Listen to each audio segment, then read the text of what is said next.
not only on a single day of observance, but whereas although First Responders Day was observed on October 28th, 2025, the City Council and Administration desire to formally recognize and honor Trenton's police, fire, EMS dispatch, and public works teams past and present to ensure their service is entered into public record and acknowledged before the community. Now therefore be it resolved that I, Ryan Perry, Mayor of the Trenton, Ohio, on behalf of City Council, proclaim this day First Responders Day. Further, on behalf of all municipal officials and administration of the City of Trenton, Ohio, encourage all residents, businesses, community organization, and visitors to join in expressing sincere gratitude to the police, fire, EMS, dispatch, and public works personnel past and present, who protect and serve our community with dedication and integrity. All right, so we're in a formal council meeting. So what we'll do is we'll finish up the presentations. After the presentations, we'll approve the minutes of the last one. We have a brief correspondence, and then we will take any questions that you may have at that time. I ask you to please limit it to 3 minutes if you can. I'm not going to sit here and watch the clock, but if we start to ramble on and everything, or we're hitting on the same points, I'll ask you to give up the podium. But we're in a little more formal setting, so let's not shout out questions as we're going. Mr. Masisklis. Thank you, Mayor. As you know, accountants are well known for their public speaking acumen. There will be a lot of numbers ahead of us, and in the typical council meeting, or the previous council meeting, there was a little bit more back and forth. This is a bit more formal setting. However, definitely members of council, if you think I'm going too quickly or want more clarification on specific figures or further explanation, definitely interrupt me and let me know on that. But I wanted to bring to light data centers, the finances of similar potential facilities that have existed in Ohio. I think the gentleman here mentioned that there's over 100 across the state, many of them in central Ohio and the Columbus area. So we have analyzed the finances and the tax effects of those, and I wanted to bring what that could look like with a potential facility in the city. First off, we have the financial considerations for economic development. Of course, there are other considerations. There's environmental, public safety, all that good stuff. But in terms of strictly financial, these are our order of what we would see as order of importance. Number one is certainly utility consumption, capacity, and following that revenue for our utility system. So we have enterprise funds that are operating as distinct component units aside from the city.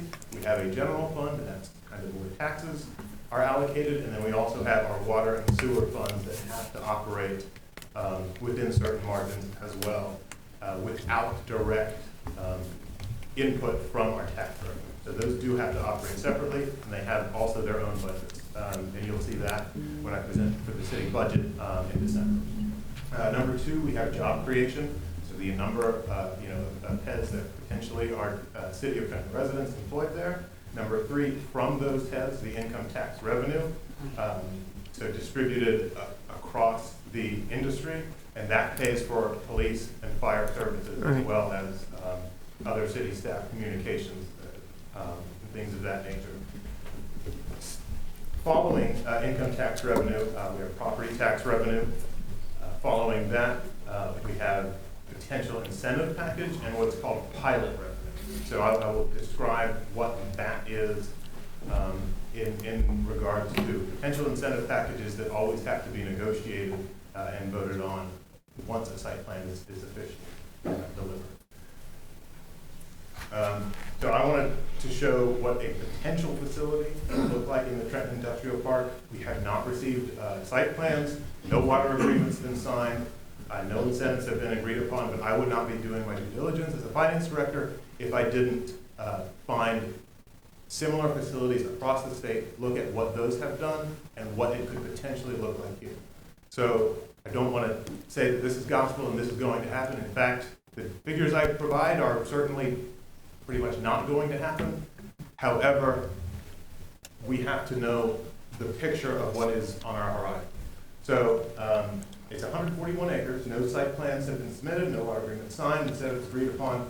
It is currently the entire site, the corner of that industrial park that has been sold to Prologis is 2,300 feet, that is just under half a mile from the nearest Trenton neighborhood.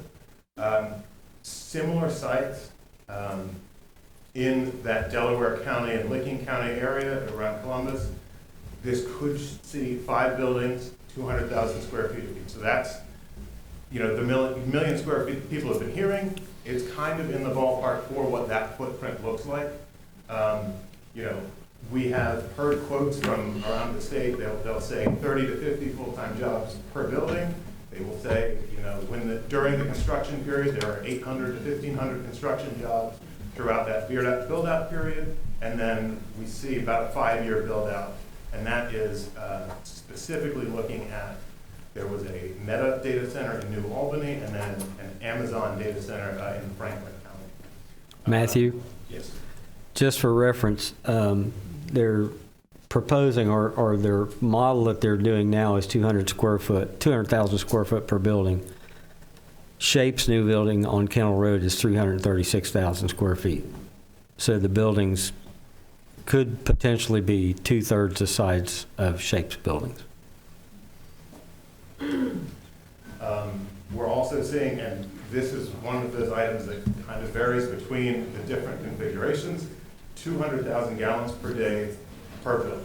So that above information mirrors completed projects, Franklin, Delaware, Licking County. I want to go into now what the data center property values look like. So land and improvement values are determined by the county auditor. I wanted to demonstrate the 200,000 square feet. The $300 per square foot value, again, is based on similar data centers across the state. So you multiply that by the 200,000 square feet, $300, 5 buildings, that is a $300 million, quote, improvement value. The land values are a little bit trickier. Some data centers have land values that are 2.4% of their total improvement value, but some show 16.1%. And that is up to the county auditor to decide if they want to say that the amount of, you know, the dollars that the city has sold to Prologis is the market value, or if they're basing the market value on just data centers in general. And that's up to the county auditor's discretion. So the baseline value would be that 55,000 times 141 acres, so just over $7.7 million. That is 2.6% of the improvement value, so that's on the low side of what we see in other areas. So you can see here in Franklin County, these are the parcel IDs. You can go to the Franklin County Auditor website to actually see these particular parcels. The building square foot there, 770,000, and that's, I don't know how many buildings that's across. I would assume 4 to 5 buildings.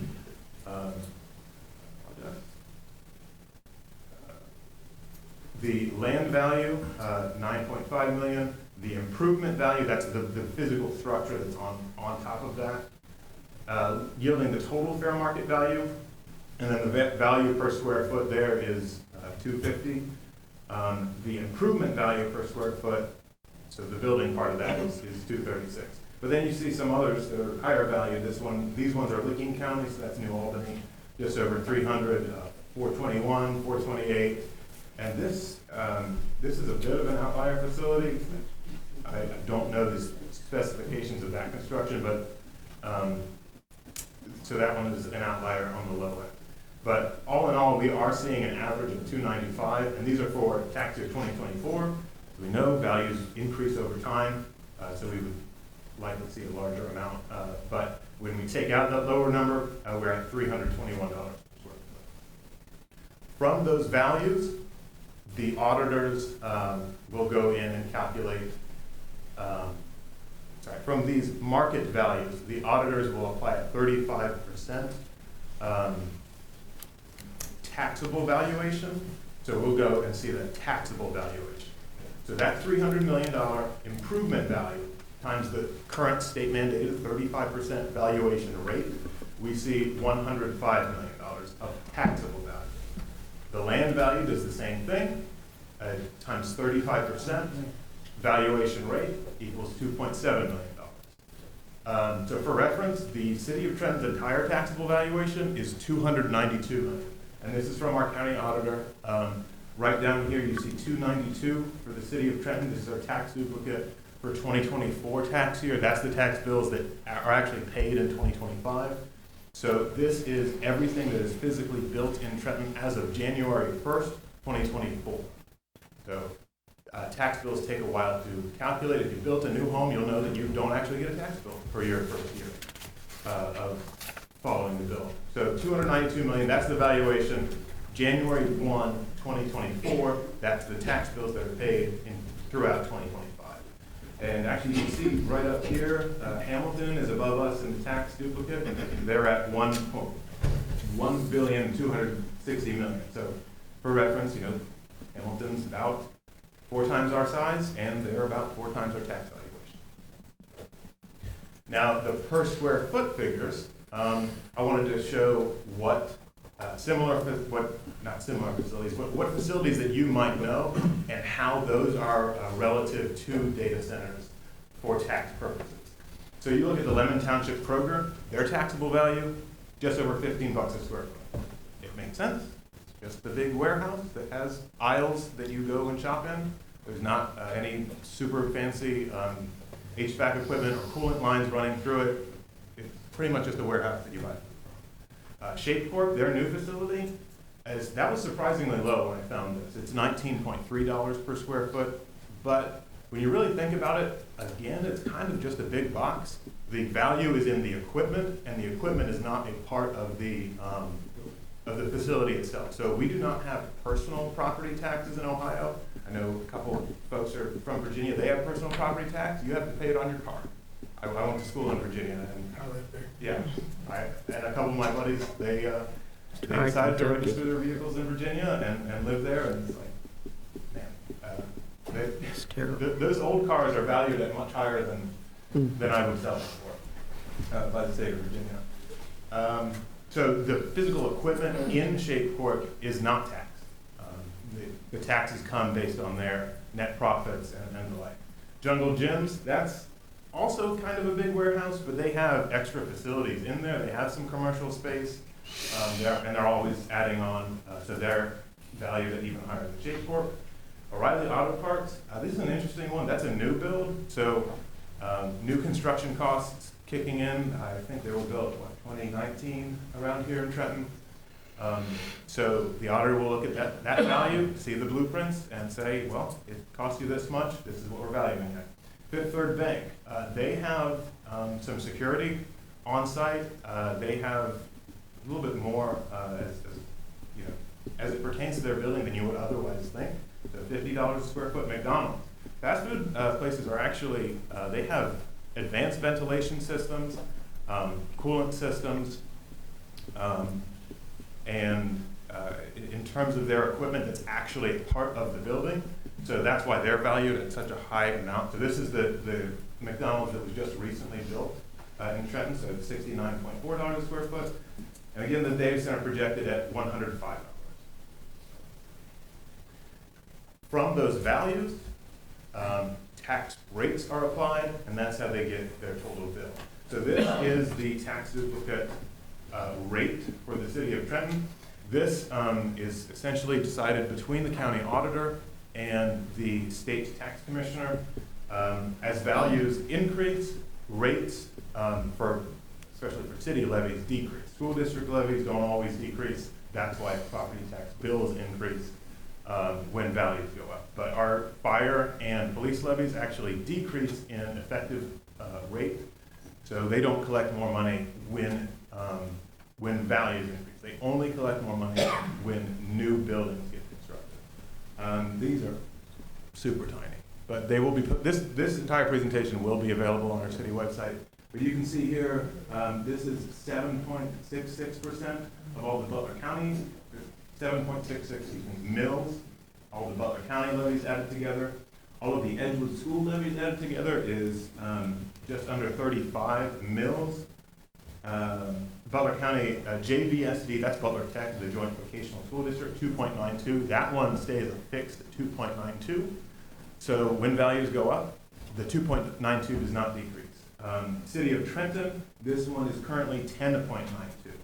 So you can see here our fire and EMS levy originally passed. You really cannot see that, but it is 4.5 mils, and the police levy was 5.25. It has decreased to 4.19 and will continue decreasing when values increase.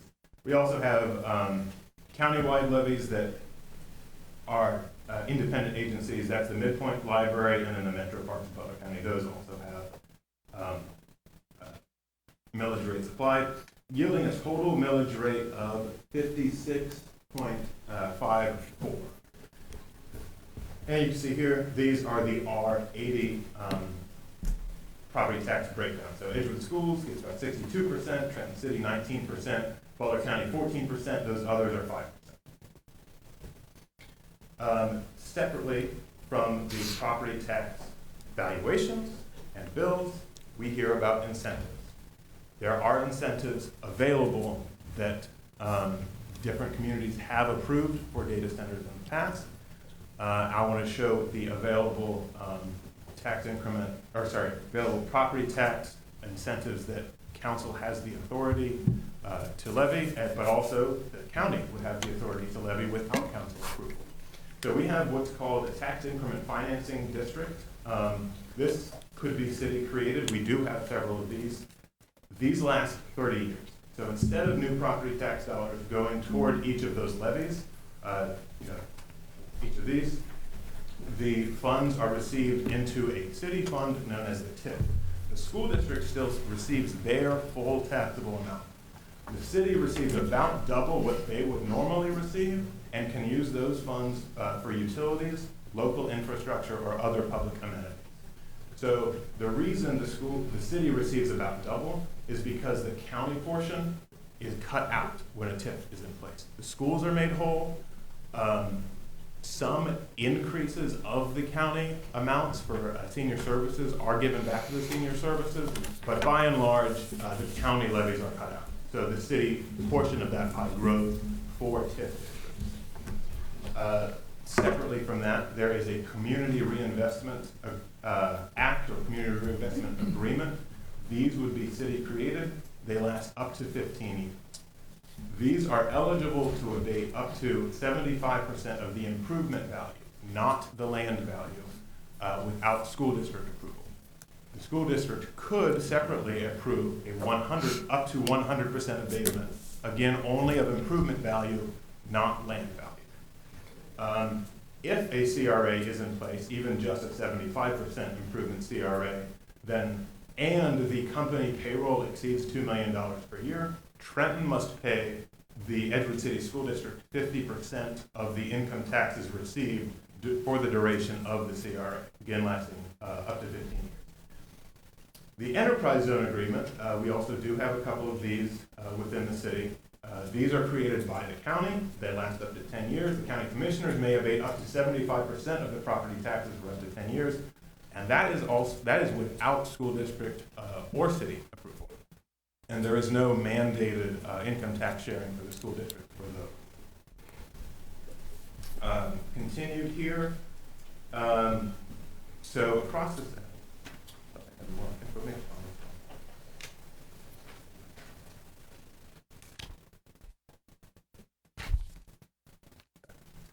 one. Across the state, 100% CRAs are granted when the school district and city both agree, but they typically require pilots. Those are payments in lieu of taxes and or infrastructure investments paid by the developer. The developer will pay for a roadway that doesn't even approach their site, or they'll pay specifically for a new water tower construction or upgrades to the water plant, even if that water plant is not adjacent to the site. So that is an aspect of the negotiation process that other cities have embarked on. And there are more points. I will make sure these more points are included in the minutes here. But pilot stands for payment in lieu of taxes and are often included in the standard property tax bill sent by the county auditor, but not always. You'll see that in a second.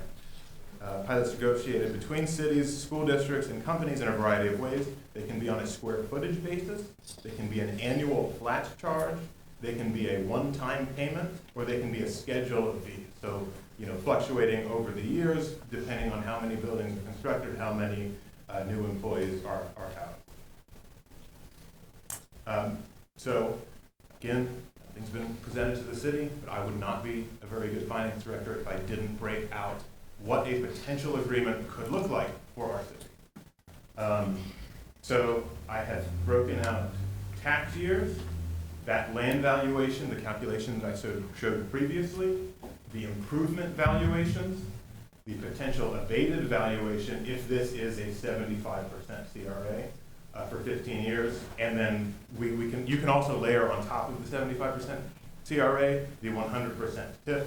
So the schools are still made whole from the TIF, but the city essentially gets a greater share so that we could fund emergency services and further infrastructure improvements. So in addition to this, in order to agree to a 75% CRA, we could say the Prologis has to provide an upfront $1 million payment in lieu of taxes to Edgewood City School District and another $200,000 payment to the city of Trenton. So I will show here what the tax valuation or the tax receipts would look like for the city of Trenton. And as I stated previously, January 1st of the previous tax year is what the next year's bills are based on. So if we see here, this year starts in 2028, that would be any facility that is completed January 1st, 2027. So in order to begin receiving TIF tax revenue from this, a building would have to be completed at the end of next year, and then that would be compensated to the city, the TIF, and Edgewood City Schools. So this is what, let's say 2 of those potential 5 buildings were completed. That improvement valuation, $42 million. Abated valuation, 75% of that, so that's the, in parentheses, negative. The city TIF revenue based on those millage rates, $264,000. The Edgewood City School revenue is just under $450,000. The next year, let's say they build another facility, it increases, so that's 3 out of 5 being completed, 4 out of 5 for the following year, 5 out of 5 for the year after that. So at full build out, while under the abatement period, the city and TIF for infrastructure and capital items would receive $580,000. The schools would receive this $984,000. Those buildings, the CRA period is 15 years per building, so those would begin to roll off of their books. You see down in 2043, the abated value starts to decrease, but the improvement value stays the same. In 2046, the abated value would be 0, improvement value would still stay the same. Again, the county auditor evaluates these every 3 years, so those improvement values will likely go up, but it's not something I project because we have to be financially sustainable no matter what the auditor chooses to do. So at the end of those abatement periods, $2.1 million for the city in TIF revenue and $3.6 million for the Edgewood City School District. Unfortunately, state law has recently changed. Well, recent is a relative term, but those improvements could not currently be used for, these are specifically for fire services. However, we do have previous TIF in place that could supply improvements for fire facilities, so I understand that's been a concern, potentially a firehouse on the south side of town. That would have to be addressed by other means. I don't want you to take my word for it. I want to show you other data center facilities in other parts of the state. So this is a Meta data center up in New Albany, Ohio. This is Licking County. So in Licking County, New Albany, and the New Albany School District has decided to give a 100% 15-year CRA. That still yields, though, a $3.4 million tax and assessment bill. So the CRA only stands again for those improvement values, and there's still a compensation agreement included. In Licking County, they do include those compensation agreement pilots on the property tax. You'll see the next slide, I'll show you a Franklin County parcel. They don't show it. Those are handled separately between the company and the school district. But right here, you will show, so this is SideCat, that's just the portion of Facebook that handles their real estate for data centers. Their land value, $37 million, their improvement value, $417 million, showing their total there. Something that Licking County does do that our county doesn't, and I wish they did, they will actually show the TIF period and the abatement period. So it shows abatement period 2022 to 2036, TIF period 2011 to 2040. But even despite that 100% 15-year CRA, the gross taxes are still calculated here. $510,923 per half. There is a tax reduction. That's not the CRA. The CRA is taken out before this. I don't really know what their specific tax reduction is here, but it's $139,000, yielding a first half property tax bill still of $371,000.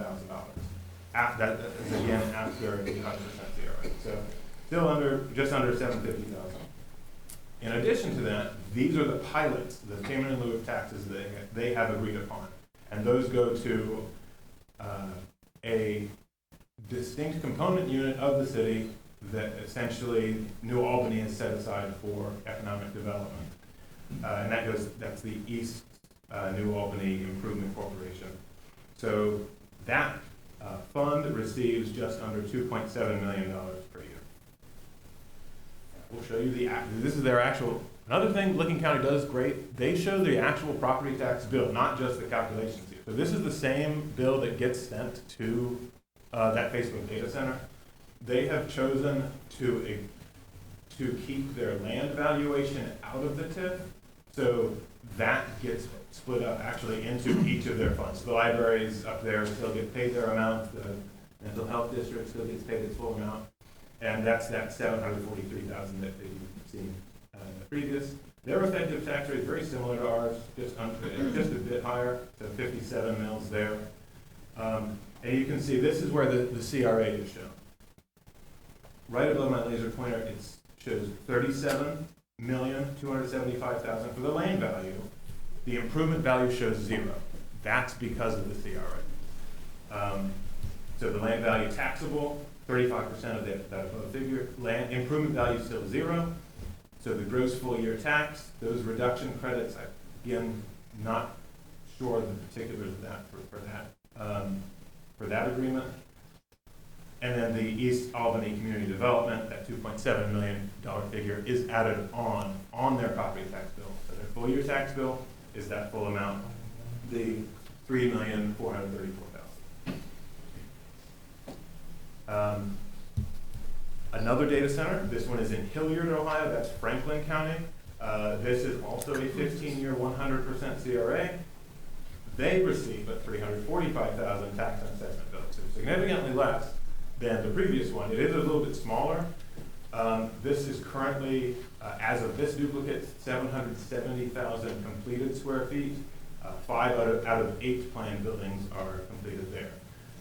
Franklin County, or at least for this district, did not include the compensation agreement as a part of their property tax bill.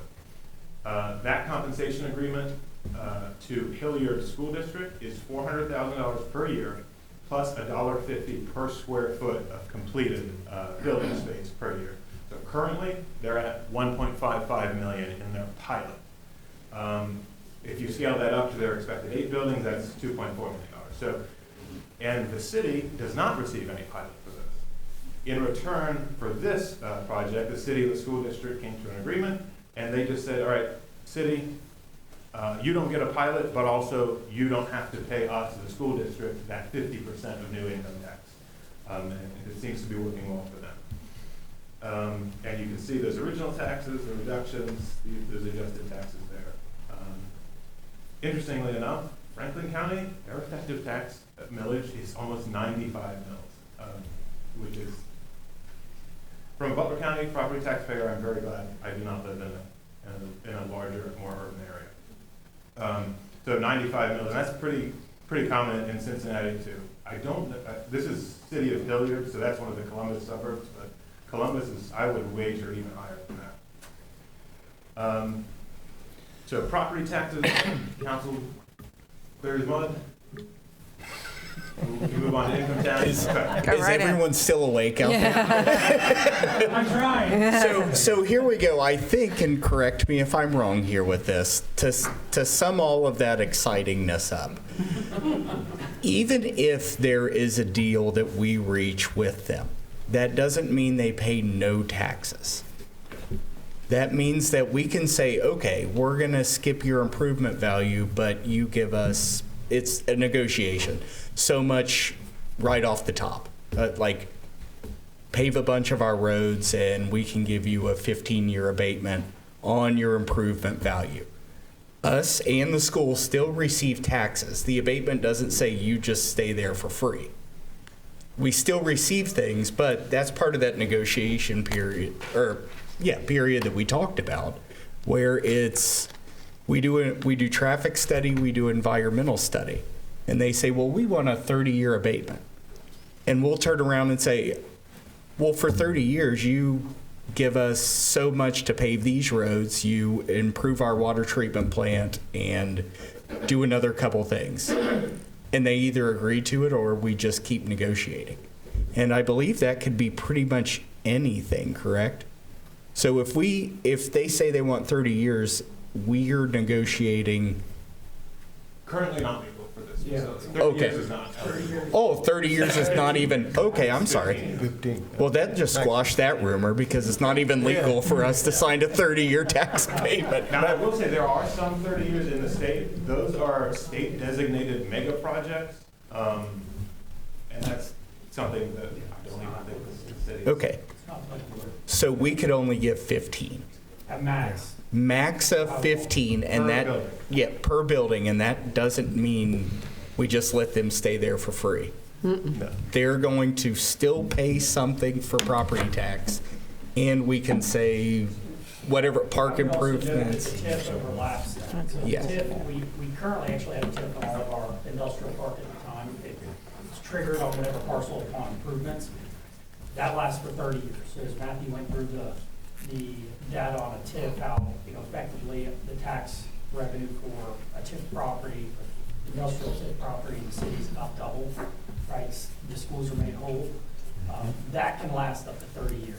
Thereafter, it's reverted back to typical tax procedures. But the CRA overlap can only be 15 of those 30 years. Okay. There are a couple, we have some room in here if the couple you Yeah. can come in, that way you can see the screen And and, get some more chairs out. yeah, and we can, Matthew, I do have one question if you touch on this, gentleman, because we do have other tips. You was worried about the fire department, police, and everything else. Other tips can fund those, not taxpayers, other tips from what we already have in place, which I did not know that the new one cannot fund fire and police. Yes. You just told me. Yes, that's accurate. Our old ones, when originally constructed, the state law permitted usage of that on fire facilities and equipment and police facilities, not police equipment, and of course, never salaries. Tips can only be for capital items, period. The state law allowed that back when our old tips were passed in 2004. The city council agreement with the school districts didn't originally allow it. The city council expanded those usage of those tips. So yes, those are applicable to the broadest category currently. And actually, we currently have an operating deficit in our fire levy. I've mentioned this a few times. Going into next year, it'll be presented in the city budget that to pay for the mortgage on the firehouse, I'm going to recommend we pay that out of our existing tips to prolong the eligibility of our fire levy as currently stands. And I know you touched on the fire department and the firemen. When that levy was passed, it was passed for 3 people. Yep. We are at 5, and probably, I hope to send it on to 6. Me And too. someday I want to split them. Yep. One on the east side, one on the north side, one on the On the south, south. because we definitely need coverage because of the train. But I know that we're going to have to work on that, and that's one thing that maybe the tips can help us on and stuff like that. Putting a second one in, and, you know, you may want to touch on the water tower a little bit. So, Please, okay. Sir, I Just saw wanted to your make sure. hand up there. When it gets to audience of public, you can be the first one to go. So everybody get comfortable. We're going back into finance. So, talking about income tax now. So local income tax, City of Trenton residents, you know, we have a 1.5% local income tax as well as a municipal net profits tax. That applies to, again, similar facilities. You'll see 800 to 1,500. I'm estimating these on the safe side. From a financial perspective, of course, we could aspire to more on a construction facility. So 800 construction jobs, 150 plant jobs. So expanding that 30 employees per facility times 5 buildings, 150 plant jobs. I state here that no exemptions or cuts are permitted. That is pursuant to ORC 718.02. Again, I will post I have notes and I'll post that. I'll post that after. So local income tax is local income tax is local income tax. The city manager and I pay the 1.5% local income tax. Government facilities are not exempt. Utilities are not exempt. Everyone pays the local income tax. No exemptions or cuts to that are permitted. As previously stated, in a CRA, 50% of the new income tax at the data center must be shared with Edgewood City Schools. That is not true of the construction jobs, so I've broken it out here. Let's say in 2026, next year, they want to get humming. They have half of their full construction jobs on site, so 400 construction jobs. I estimated, I think I used 48,000. I didn't have it on here. I think 48 or 50,000 times the 1.5%. For Trenton income tax, just under 300,000. We scale up to those jobs and say a facility is operable in 2027. 30 data center jobs. I used $80,000 gross salary for these data jobs. That yields $18,000. You split the 30 between the city and schools, add that to the city side, and then give the schools their half. That's their amount. Go on down to the full build out. So when full build out is potentially completed and there are no further construction jobs, the city would be sitting at just over 100,000. The schools would also be sitting at over 100,000. And again, that's just until the CRA ends. Then the school districts will essentially quadruple their property taxes because the CRA has fallen off, and then the city will receive the full income tax share. But during the construction period, this income tax dollars will be going into the city general fund, and that can be used for anything, including fire services and fire personnel, full stop, fire and police. This is the only slide I have on local income tax. The other big concern, and I wanted to show the financials of it, is the city utilities. So per city code, we do, connection to city utilities is mandatory. Private wells and water dumping are prohibited. You have to connect to city water and city sewer that then gets transported over to the county. Standard tap fees and water and sewer rates are expected to apply. I say expected because the incentive agreement could include negotiations on the water and sewer tap fees as well. So we do have local tap fees per building. These are based on the peak gallons per month. So they can't submit, hey, we're going to expect to do 100,000 gallons per day or gallons per month, based on per month, on this facility. We know that that would be very low, and we would not issue a permit for that based on other facilities, but let's say they undershoot it by 20%. The first time we see a utility bill that gets sent out that is above what their tap fee that they have paid or agreed upon with city council, they have to pay the additional tap fee or risk being turned off, disconnected from the city water service. So they can't lowball us on the front end, and then when it's built out, say, oh, well, we undershot you because they didn't want to pay the full tap fee, but, just charge us our normal bill. No, they have to go back and then pay the full tap fee based on max peak demand, not just kind of the general everyday usage, or especially, January, they're going to use less water to cool than they will in July. It's based on peak.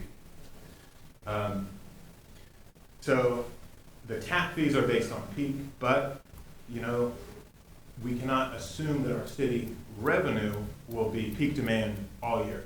I calculated these bills based on, let's say, 60% of their peak demand for the entire year. And then I also went in to see the gallons served per sewer. Other data centers, I've seen 50%, but I've also seen as low as 30% of what their water charge is. So I rendered it down to 40%. So this water served per month for water, gallons served per month for water, and then 40% of that is what we expect gallons served per month for sewer. These are based on, again, potential build out per building here. So water revenue with, this is 2 buildings completed, just under 200,000. 3 buildings would upscale, and then of course at full build out, just under $1 million. Just under $1 million.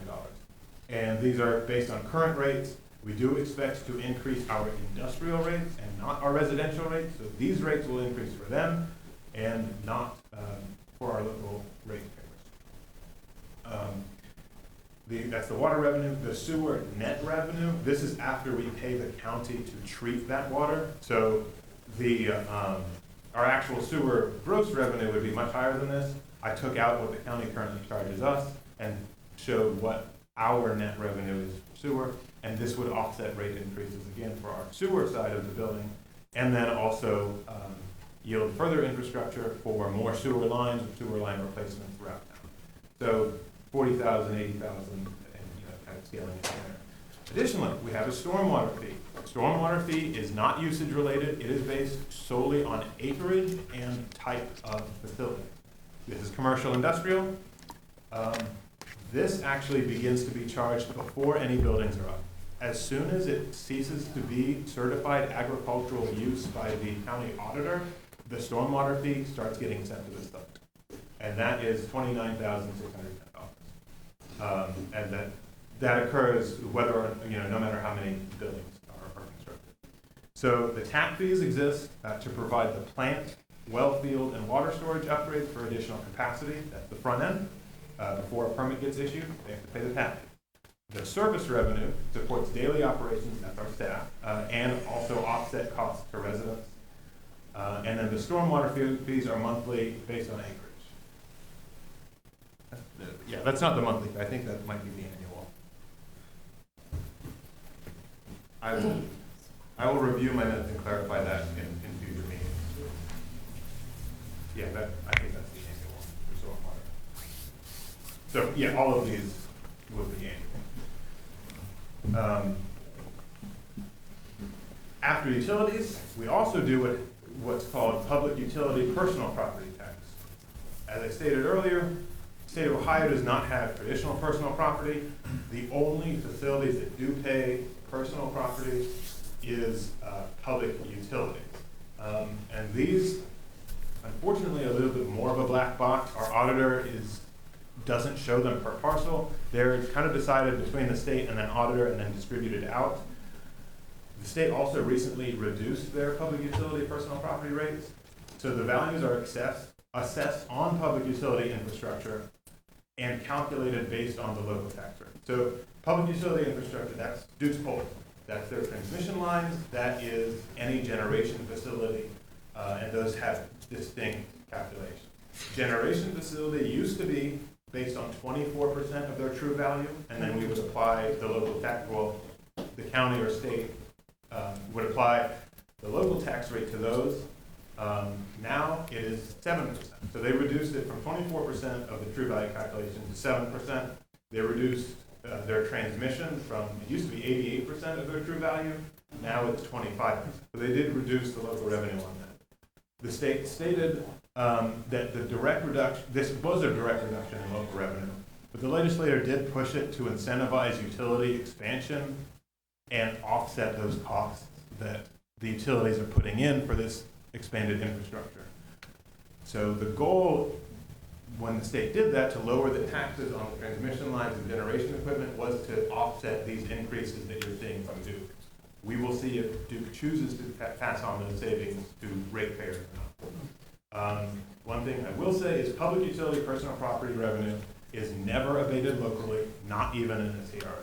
So even when a CRA is in place, that is just the improvement of the physical building. Duke still has to pay their share of the PUPP to the counties. And I'll show you what that looks like.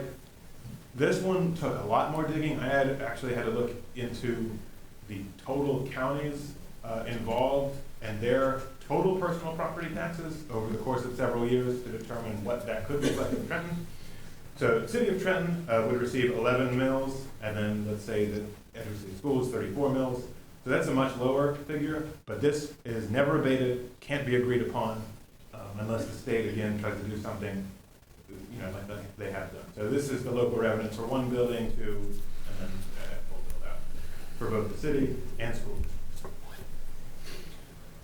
What does this mean? Now in English, please. Yeah. Is everybody still okay out there? Really? We're tired. We should have probably put like a monster thing at the side so people could buy those. We do the same thing with our IT guy. When he gets done, we say, could you repeat that in English? Yeah. So potential benefits to residents. So we would see 1.2 million in increased industrial utility revenue to offset the need for residential rate increases. We would see an upfront $12 million tax rate to pay for utility infrastructure improvements. That includes water tower and new wells. We would also see increased property taxes from land increment value to dilute local property tax burden on residences. The Trenton fire and police levies do not collect more revenue when values increase. It's the local values only when new constructions occur. So this is a way to increase and offset the current deficits in both of our police and fire levies. So the police department and local dispatch costs do inflate about $300,000 per year. Those inflation costs are currently funded through the general fund, and that is income tax dollars. The fire levy currently also operates at a deficit and would require a new levy just to sustain its current operations or hire full-time firefighters. There's also the benefit of 150 new jobs paying, let's say, their estimate of $80,000 per year. And additionally, this is something that has been discussed among council, that the limited workday traffic once constructed. 150 jobs is not much, but it's not Ohio Logistics and Miller sending trucks through town and having those traffic congestion issues. Other cities have also mentioned their benefits of local workplace co-ops between their school districts and the data center jobs. They seem to enjoy that partnership. I did reach out to those localities, economic development, and I have phone numbers for those cities that have similar projects in them for you all to reach out to them. Additionally, so this is separate kind of from the data center and those projections, but we've heard a lot about infrastructure funding and what the city is doing now, not what the city will do with future money that potentially may come from economic development. So this is what the city has done in recent years, is doing now, and is planned, and I will present in the 2026 budget.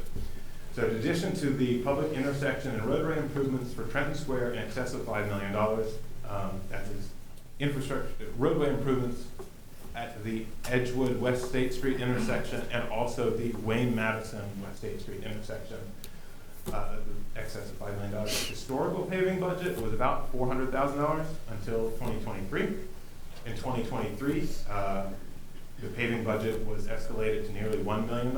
We did get over $200,000 back due to NYRA's failure to perform per city standards. 2024 paving was then elevated from previous years, but the $1 million we really only had in 2023, 490,000. 2025, we were able to get some OPWC grants and then also expand our local paving again, just over 1.2 million. This includes street and water reconstruction through the OPWC on East Aberdeen.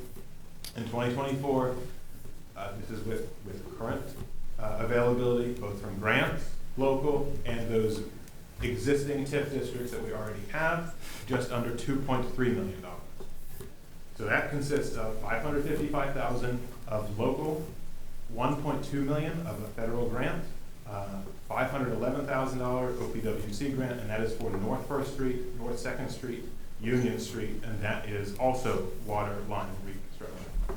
As stated, we'll highlight these in our annual budget presentation. It's probably going to be that second meeting in December.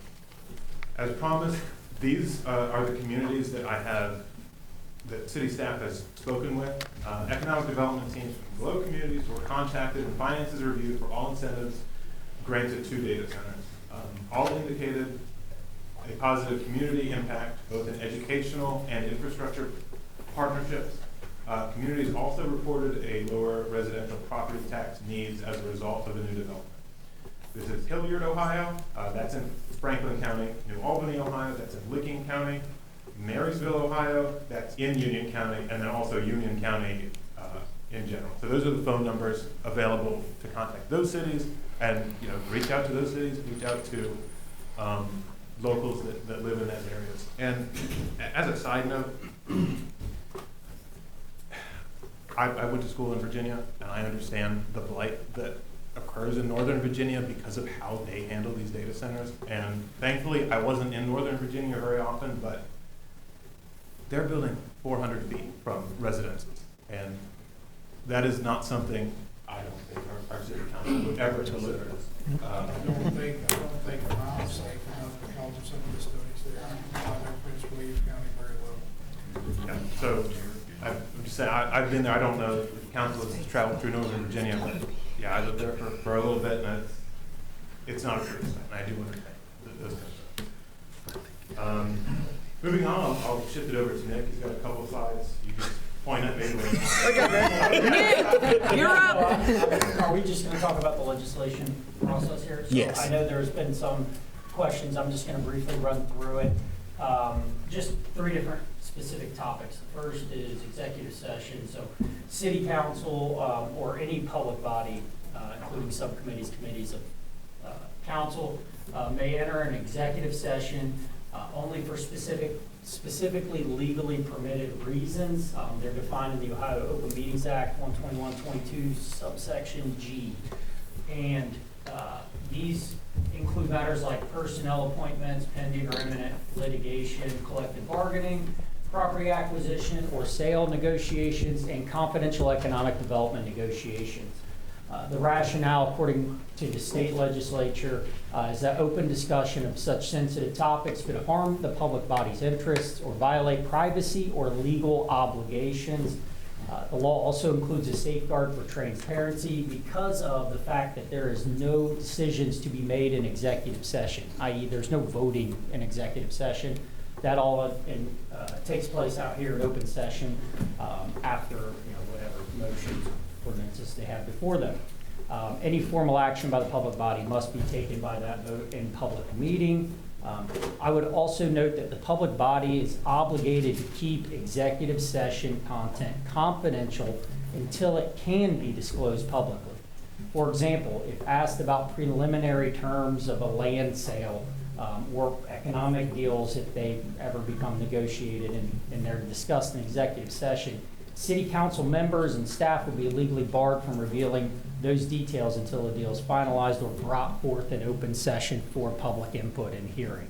Otherwise, it's an M4 under the Ohio Revised Code. And oftentimes, parties involved in those types of deals, they will begin exploratory negotiations in discussions in executive session as they're shopping around. So just wanted to give that brief overview on executive session, why there are certain times they go back in executive session to have these discussions, and why, frankly, there's not more immediate conversation about it, because you would all lose your office and be charged with it. So, turning to the next slide, legislative readings, and this is by our city charter. So, by our charter, an ordinance is required to be read at 2 separate council meetings before adoption. However, and this is very similar to nearly every municipality around the state, including every village under the Ohio Revised Code that follows the statute. The council has the authority to suspend the required 2 readings, waive the second reading by a supermajority vote during the meeting, and we often see those. Motion to suspend the required 2 meetings. And councils use this occasionally to expedite decisions on legislation that has nothing to do with the effective date. I'm going to get to that in a minute. But certain routine budget appropriations at year end, if they come in at the year end and we need them done. Other times when there are certain timings on other types of negotiations or discussions, or deadlines to get a grant, and these are types of situations where the required 2 readings is suspended. Practically speaking, though, City Council cannot suspend the second reading on legislation amending our zoning legislation. That's because our charter requires that each amendment, and Marcos went through this, I'm sorry, City Manager Nichols went through this earlier, that each amendment to or any amendment to our zoning legislation, it's subject to review by the Planning Commission. According to our city charter, Planning Commission has a meeting on it. It'll then come back to City Council with proper notice of a public hearing for any type of change. So there's no possible way to expedite any zoning change under our code, under our city charter. So I just want to add this. So tonight we have one thing that is suspend the second reading. And what it is we'll vote to update our books in the website that handles our laws. So traditionally, if we would take that to 2 votes, we would read it tonight, and then the next council meeting we would vote on it. But at that point, we're 14 days past when our actual law changed. So if you looked it up on the website, it would be wrong for that time. So for us, what we'll do is we'll go back and we'll say, okay, we're going to update them as soon as possible so everyone will have this information, and you won't look on the website and see that you could put a fence 50 feet with a property line, but it's 25 feet within the property line. We want to update as soon as possible. Mr. Zippel? Thank you, Mayor. The last topic is emergency legislation. Ohio municipalities, they have several categories of ordinances and resolutions that take effect immediately without requiring any type of emergency declaration. That is appropriation for current municipal expenses, certain current municipal expenses, street improvements petitioned by owners of the majority of the benefited property, and lastly, administrative actions that implement existing policies rather than creating new law. Regardless of the form of the ordinance or resolution, those are effective immediately. Other ordinances and resolutions, essentially, let's say some that change our existing laws or our existing codified ordinances, they become effective 30 days after they are passed, subject to referendum, unless they are passed by an emergency measure. So Ohio law permits all municipalities to pass legislation by emergency when it is immediately necessary for the preservation of public peace, health, or safety, and for the timely operation of city services. And declaring an emergency also requires a supermajority vote of council. Practically speaking, the emergency designation is used to meet timelines or avoid gaps in action, much like we've discussed at your last topic. And I would also point out again that ordinances amending zoning legislation are prohibited by our charter from being passed as an emergency, much like there's a prohibition on the suspension of rules. That's all I have on those. So I do have one more thing I want to ask, because I've heard this rumor a whole lot. When we changed the charter during the last charter review, we changed the emergency section of the code, but we changed it to what? The emergencies? Or We did not? change the emergency. Our emergency. Oh, I'm sorry. I'm sorry. Follows the The- revised. Change the number of readings. Yeah. We changed the required readings from 3 to 2, which is actually very common for most municipalities now, that they have just a required 2 readings. I'm sorry, the referendum process. Did we, No, that's still, I- that's all what- subject to Ohio law. It's what the did same we- under charter. what did I talk to you about? You Yeah, sent let me, and I will circle back on that. Give me one. Give us a Yeah, second. really, the term emergency is kind of misleading on this, and it's in state ORC. Really, just time sensitive would be more accurate, really, on most of these things. Yep. Still read twice. I've got it right here. It was So how we have it. the amendment- initiative and referendum. Yeah, so we follow our, let's see. In our prior code, we had a city-specific initiative and referendum process. Since the time our charter was enacted, the Ohio laws come out with their own template referendum process, which is much more manageable and easier to follow.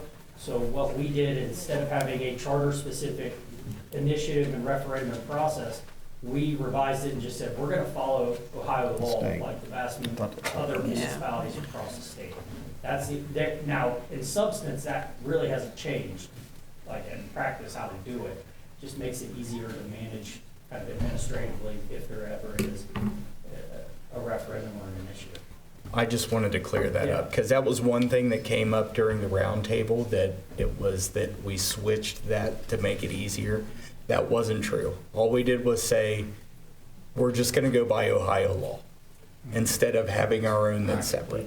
It is functionally the same as our prior charter. It just made it a little more easy to manage in terms of how you count the necessary votes for an initiative or a referendum. Okay. Actually more favorable to those who are. Supermajority that was up there, is that 5 out of 7, or is that all, what is supermajority? 5, okay, thank you. Okay, now we're going to go on with the meeting, and then we have, we'll approve the minutes of the last meeting, and then we'll have a brief financial snapshot, because I think we're all done with finances at this point. Yeah. Well, I won't ignore the financial aspect, but there will be another motion that I do have to go over. Okay, well, then we'll just approve the readings, and then we'll move on to audience and public. Like I said, you guys are free to, at that point, ask any questions. After the gentleman that I promised could go first back there goes, and we'll just go from there and have a nice discussion. So, I will entertain a motion that we approve the minutes of the October 16th, 2025 regular council meeting, and also the minutes of the October 16th, 2025 regular council meeting. So moved. Second. Vice Mayor Woodry and Mrs. Montgomery, roll call, please. Vice Mayor Woodry, Yay. Ms. Montgomery, Yay. Mayor Perry, Yay. Mr. Croucher, Yay. Mr. Nichols, Yay. Ms. Combs, Yay. Mr. Perry. Yay. Just to clarify, work session and regular council meeting, there was a Okay. small typo. Oh, okay. All right, and we're not doing correspondence today, so audience and public, please come to the podium, state your name and address, and, be respectful of around 3 minutes. Yes, yes. We're in a council meeting, we're a lot more formal now.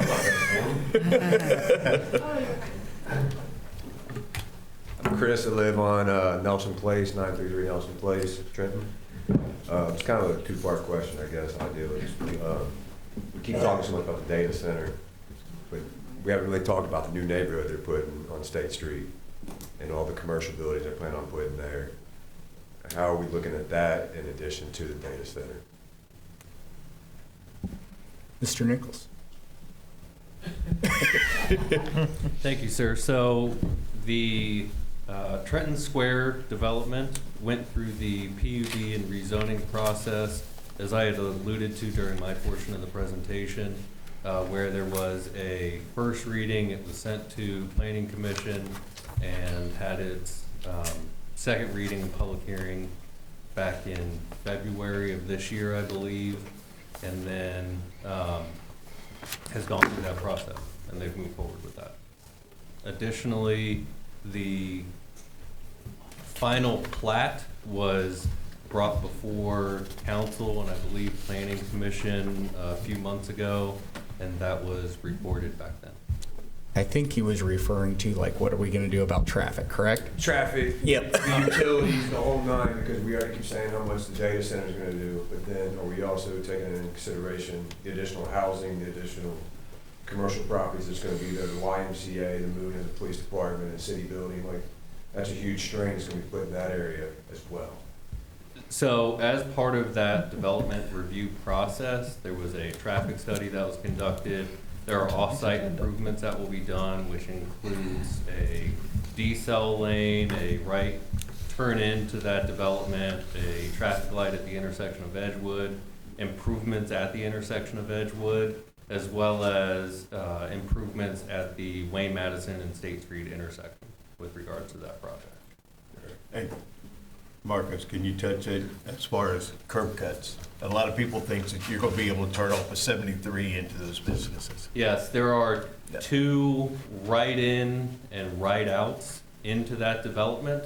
So Edgewood would continue north, and then there is one right-in and right-out. It's called like the concrete pork chop, where you can only turn right into the area, and then you turn right out of it. There is one of those east of the future Edgewood intersection, and then one that is west of the Edgewood intersection.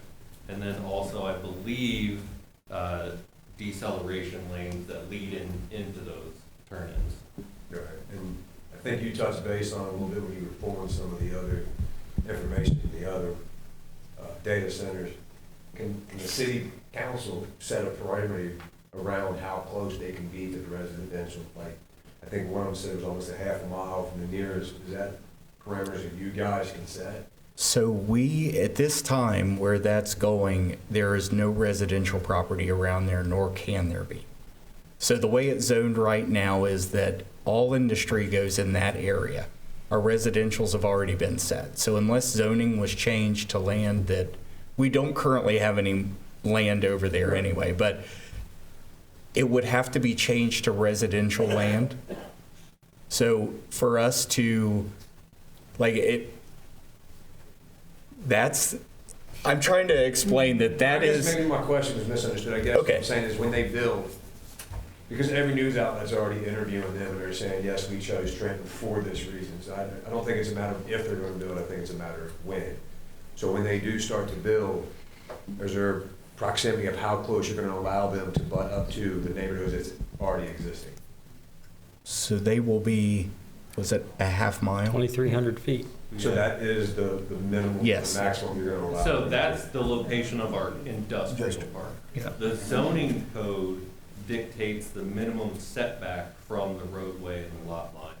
And there are minimum setbacks for all industrial general zone properties, as well as the information and technology district has I believe, a larger setback that puts you further away from property. But to answer your question, the residential area that is on the southern portion of town, that is separated by, I think, half a mile of land between that property and anything else. That being said, as shown on that map, there is roughly 200 acres of land between the residential subdivision and the industrial park that is currently zoned industrial general. So if there were a business that were to locate there and they fell within the permitted by right uses and met the setback requirements in those guidelines, then they could potentially locate their business there. But I would also add that in our code, and I don't have the specifics before me, if there was ever any, where a property with industrial general is adjacent to any type of residential development, there is extra buffer requirements baked into our code already. So our code accounts for where these two types of zoning districts would come close to one another like that, and adds for extra buffering and screening. Now there's, like Marcus said, this is not relative to any, you know, the property we discussed tonight is not adjacent to any residential property. It's a half mile away. But the 200-acre site, if there was a development on there that came forth, it would be subject to additional buffering requirements. Thank you, guys. Thank you. Thank you. I want to dispel another rumor because he brought that up. The city of Trenton, when it comes to the house that was on State Street, the one that was developed, the white farmhouse, we had absolutely nothing to do with knocking it down.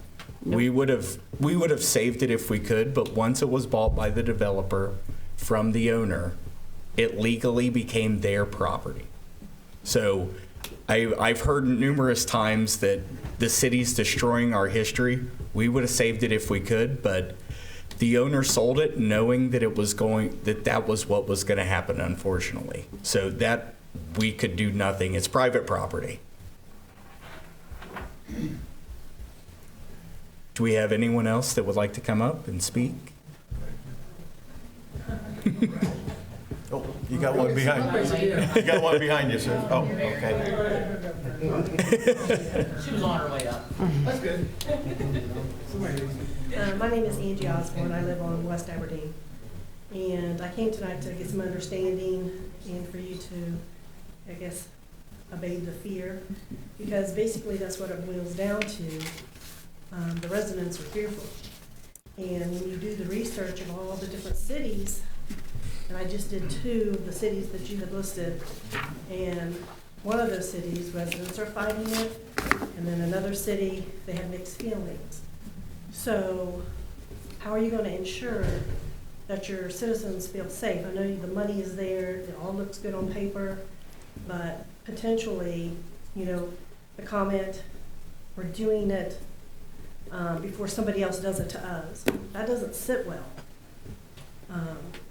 And that's scary. So my question is, how do you help us not be fearful of what is coming? So I want to clarify that comment. My comment with that was that we were aware of other negotiations going on in the area. And we saw that that data center was coming in this area either a few feet outside of the city or in the city.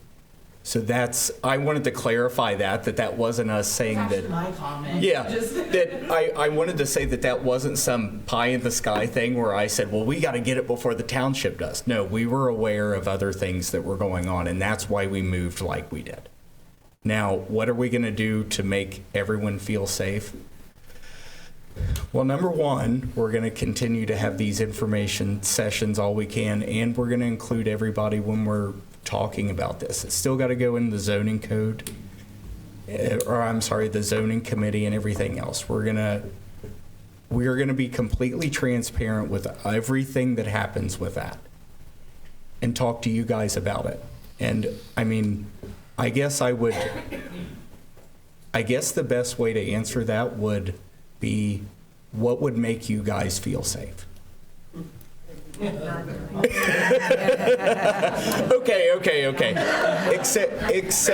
Except for that, I guess the question is, what do we need to do as a city?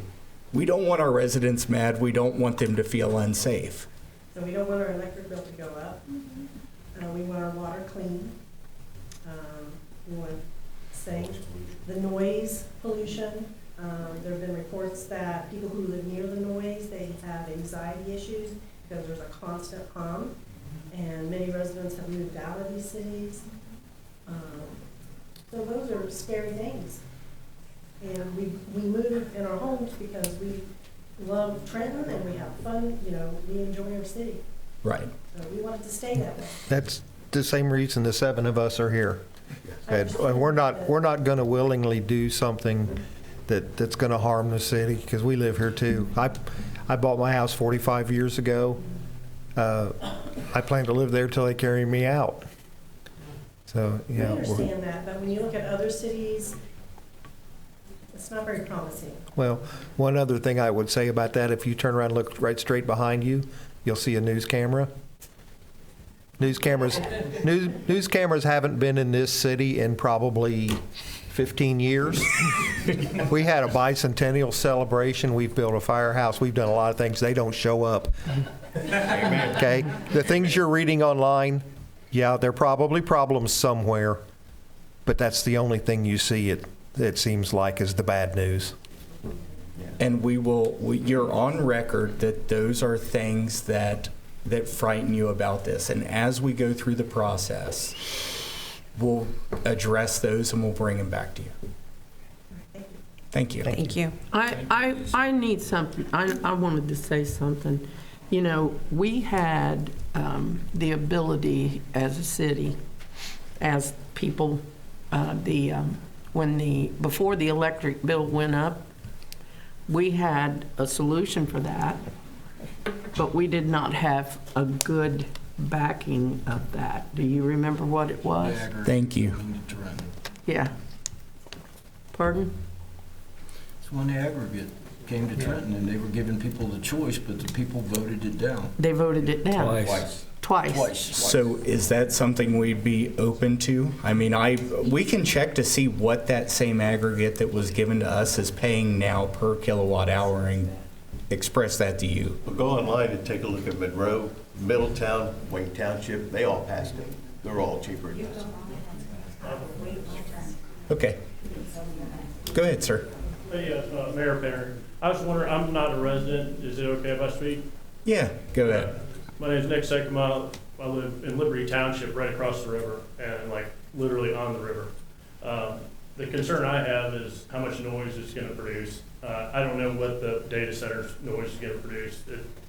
I don't have a clue, but I do know that the Duke facility there is ramping up over there. I've lived over there for 20 years. We haven't had like really no noise for the first 18 years. And then through these summers lately, you start hearing that thing wind up, and it's like a low drone that you can hear just constant. And it's been the last 2 years that this thing's gone, you know, I guess they need the energy, you know, and I'd like to play a video for you. I live 1 mile by air, you know, from this facility, and I don't know if you can, yeah, constant.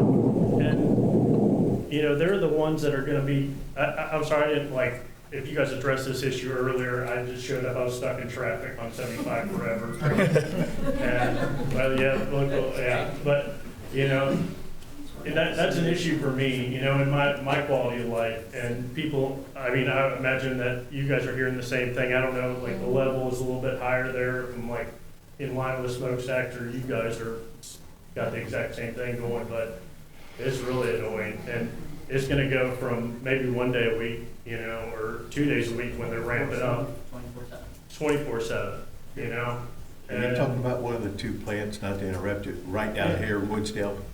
Is that what you're talking about? Yeah, right there by the farm, the Chris Swan. Oh, okay. Krista, yeah. I just wanted to get an idea where he exactly was. Yeah, there's two facilities there, from what I understand. There's an older one up front, and then there's maybe a newer one in the back. And they both, like, it's just ridiculous, the noise. I've contacted them. They did a noise study on my street on Rockdale, and they set out this stuff around the perimeter of the fence, and they're like, they came to the conclusion that there was no, the noise was within permissible limits of Butler County, you know? And I'm like, well, it's not like a loud noise. I got a decibel thing on my phone, you know, like picking up less than speaking, but it's just this constant drone. And if, dude, they're gonna be killing it off this thing. They need to put out money and make the lives of everybody else a little better, you know, if this does go through. I would like to see you guys, you know, really put it to Duke in the contract. As far as what, you know, what they gotta do to help out, you know, be good neighbors, that's all I'm asking. I know you need to be there, whatever, you know, the data center, if it's there or not. My concern is, like, if you're gonna be there, be a good neighbor, you know? That's all I'm asking, so. No. We did have discussion earlier about the noise level. We actually have legislation on the agenda tonight that has to do with that. And it's actually broken down pretty well as far as there's different decibel levels that are allowed for different frequencies even. So hopefully our regulations are a little stricter maybe than Butler County's are. And someone can correct me if I'm wrong, but those two plants right over there is not 24/7. They're not designed for that. They are peak plants. They will only kick on when the peak, the electric, they need that peak. But a data center would be 24/7. They're not designed to run 24/7. They're not. No, they are not. They only kick on when high peak usage. But it's not, the sounds from the data centers, doesn't just come from the power generation? I'm speaking to the Duke plant. The Duke energy allocation is not, there's no correlation with location in terms of that generating facility and how any potential development, where that power would be generated. So that could be power from anywhere that Duke has. They just kick it on, say it's in Cincinnati. So you don't think that it might be cost effective to run the generator right next to the facility, so you're not heating up lines in between wherever? The amount of power allocation between those, it's on a different scale than what these plants by themselves generate. So it's a completely different process by which a plant that needs the type of power that a data center would need, how it's allocated by Duke is different than their conventional power generating facilities currently located. Yeah. So that plant is not going to power any type of industrial use related to that data center. I understand what you mean. Yeah, generally, is there some type of correlation perhaps, but it's not like, hey, they're gonna kick that plant on 24/7 if this goes, if there's a development on that site. There's no direct correlation like that. I think what he's saying though is he already has the noise from the peaker station and now he's gonna have the data center noise. I don't know what the data center, what any potential site would have on, in terms of the sound, but we would have to measure that at that time, the site plan. That's a measure that planning commission is going to do. That'll be before planning commission, how they measure. Do you know what's the legal limit in for like decibels? I can't recall offhand the numbers. Did you say 55 for industrial? That is on the lower range, so, yeah, the conditional use for the solar farm was 50 to 55 decibels, which is in the lower range of what is actually permitted within the industrial. And sir, could I add one thing on that? What really shocked me, and I've just found this out, which I've been told, is those two plants is not owned by Duke, where they're located in Ohio. Those are Duke, Kentucky. The two Yes. facilities there? Yes, they are. Yeah. They're Duke, Kentucky. Seems kind of odd. I didn't know that either. Very odd. Yeah, we still pay rider fees. Well, exactly. Well, they're going to put it out in the open market. Sir, just if I could say something real quick. I live down, if you go down North Miami here, I live in the subdivisions back here. Me and my wife sit on our porch and I can hear the blast furnace doors open at AK Steel right down here in Middletown. And I can hear that on my back porch roaring from Middletown all the way here in Trenton. Yep, I live on Arlington, it's the same way. So that, kind of leads into the concern, if they're allowed to do that much noise over there, like, is that ability for this development to do the same noise that AK has? Middletown just chooses not to enforce their sound code when it We comes to do. that. We will, and we do, but I'm just saying, other principalities may not want to use that, but the city of Trenton is planning on using it, and we have all intentions of enforcing that. There's a sign as soon as you come in Trenton off Wooddale. About noise. Oh, yeah. It's right by where they're gonna build. I appreciate it, thanks for going over that. No, thank you for. Actually, sir, just for your information, if you want to look it up on our agenda tonight, we actually have all the frequency cycles and the allowed decibels and the octave bands and maximum sound pressure is all the legislation for all that is there. Okay. I will also briefly state those Duke plants are outside the city limits. I did have that question as well, so. Yes.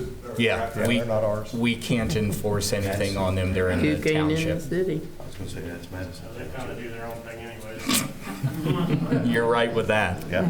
Thank you. Thank you. All right. Be my guest. Hello, how are you? I think y'all already know me, so I'm Barry, First Street. Couple things I talked about, y'all have seen me on TV, I'm sure, is safety, okay? And that's big to me. That's big to a couple people that's on board, that's big to Ms. Buzz that's coming on board, is safety. Me too. So one of the first questions I ask is, the fire department, the rescue squad, you and I have talked about it, we've seen the fire. My mother-in-law had a heart attack in 22. It took 13 minutes to get an outside ambulance to her. It only takes 8 minutes for a person to die brain dead for lack of oxygen, so I'm glad I was home. That hurt. A train, we don't have it on the site. We're getting ready to build a facility that's going to require more than that much of a response.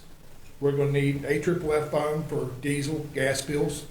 We're going to need nitrogen and argon to fight the fires at the data center. How are we going to do that? Do we have the personnel trained? Do we have the equipment to fight that? When it comes in, before it comes in, what are you going to do in that aspect? Well, in that'll be part of that process as well. Like, that's other stuff that we can bake into their cost of doing business within the city. And that's Will we have the fire department and rescue squad on the side by then? on that side by then. Down on the south side of the track? I can't, I'm not going to guarantee you either way. I would love to have them on the south side tomorrow. I mean, I live on South First, so you know. You're just up from me a street and a half. Yeah, we're both in the same boat with the train thing, but I'm not going to lie to you and say, yeah, we'll have them there on day one. I can't guarantee you that. But don't we think that's something that's needed on day one? As a safety and a quick response, isn't that something we need to think about before we say, hey, look, let's go further with this thing? Let's make sure we have all the safety aspects in place before I give you a go-ahead.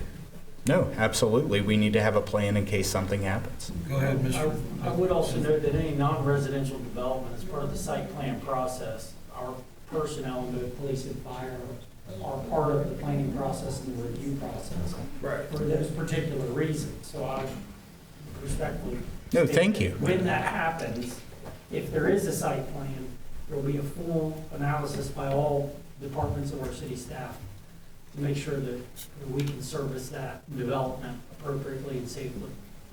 Additionally, to add upon that, the building permit review and the sprinkler systems, and that all of those systems will be looked at internally and having that conversation. So that is part of the site review and building permit review process. Okay, next thing we'll touch on, this gentleman was talking about it, is the noise. It's 24/7, 365 days a year. And if I ask right now, how many people in this room gets headaches or migraines, how many would say yes, how many would say no? The reason why I'm asking is the hum of that thing up to 2.5 miles away at 55 decibels, 24/7, it increases migraines, it increases sleep disturbances, stress and anxiety, cognitive effects, physical symptoms of having the migraines, having heart attacks, having high blood pressure. I've got a school right back here behind me, Ryan, right there beside your house. Do we need those kind of pressures on our children that already have pressures of school shootings and a bunch of stupid crap that's going on? Do they need that kind of extra pressure to where they're sitting there having hum in their head all the time, trying to study and get the grades to become the next Mrs. Montgomery or the next Mrs. Combs or the next Ryan Perry? Do we need that for them? Do we need that for them? Yes. I mean, obviously, we don't want that for them. But that's what we're given. And that's why we're angry as the citizenry. We're giving them things maybe unintentionally, but it's still happening to them. And it feels like from this side of that, there's nothing we can do to stop it. Because like it's been said, I know y'all trying to quell the fires, but about all the news sources say that the planning's already there, that the planning has already been whatever. And there's also a member of Up Air, a family member saying that the groundbreaking is about ready to take place. So, I mean, that's when you got your side saying the groundbreaking is about ready to take place. We've got this gentleman over here saying there's nothing going on. That makes us feel like somewhere or another there's a lie. No, I hate that, but that's There's the no way we groundbreaking feel. going on. I think that a lot of that has been because, Groundbreaking was. a lot of that has been because Right here. issues have been getting confused on Facebook. Yeah. People have been confusing the data center project, the solar farm project, and the Trenton Square project. Well, this person, They've this been, person specifically said data center groundbreaking. It wasn't well, Trenton Square. Maybe or- that person misspoke, sir. yeah. I do understand that. There were multiple, because I saw that, and there were multiple statements on there that had to do with the different projects. So they were probably talking, when they said the groundbreaking occurring, they were probably talking about the Trenton Square project, because there were multiple comments about multiple projects on that thread. That's the reason why at the roundtable, we talked about transparency for a very long time. Yeah. That's what needs to go on between both sides. Yeah, be kind of foolish to So that's, plan a groundbreaking when the plot plans haven't even been submitted. Yeah, we have nothing, and if we did at this point, they would be public record. okay. And I think we did have a public records request for a lot of information on that we simply don't have right now. And if we did, then we would have turned it over in the public records request. And the last thing I want to say about all that for tonight anyway, the air pollution from these things are going to, according to all the studies I've seen, about 1,300 deaths per year between now and 2030. So that's what they're expecting, and about $20 billion worth of extra medical care needed in facilities. This study came from Prince William, where I'm from, in that area. And that's something we don't need here. If this is going to be something there, the impact here with a hyperscale, it's a bad idea, Ryan, especially right there close to the houses in the school. Well, yeah, and that was, during it, we'll be doing an environmental study with that. That's part of that whole process. When we go in, we'll do a traffic study to see, do we need to improve roads? Do we need to, lighting, all of that things, and we'll also do a full environmental study of what is this going to do once we put it there. That's part of our, we would have to stamp off on that before any of that happened. Point of clarification, by we, the developer has to pay for this stuff. Oh, yes, I'm sorry. I meant that as a collective, yeah.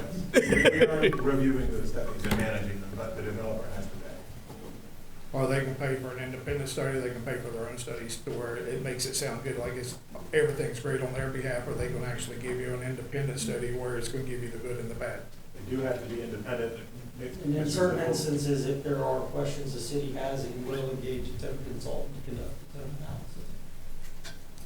Because I hopefully somewhere along the way, you all feel like what the city council does down in Hamilton and wants to put everything on hold until they get everything right. That's what I hope and expect from y'all. Thank you.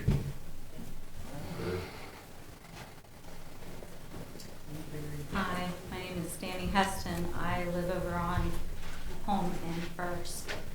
I know many of you personally, and I know that you have this city's best interest at heart. That being said, I think many of us will agree something got lost in our communication. We can say that things were read multiple times, and I have complete respect for that. I understand Robert's, somebody help me out, I'm gonna lose my phrasing. We know what we need to do when we sit on boards in order to make sure that processes go through appropriately. One thing that I have loved about living in this small town for going on a decade now is that that's what it is. A lot of us will compare coming to Trenton to finding our own little piece of Mayberry. But the truth is as somebody that understands investments as well, we do need growth. My concern here is that through all the means that we have of communication in this day and age and technology, and we're speaking on, we have a full room of people here tonight now that are taking news. How many people were in the room after that first reading, during the second one? Maybe a couple? Less than a handful? Maybe, honestly, we haven't had more than 2 people at a council meeting almost since I've been at council when there's not a special presentation. Unless we're having a promotion or something like that. Exactly. Absolutely. Yes. And I feel for every single one of you that are sitting on a council in a day and age where our technology has changed so vastly that the means of notification have changed.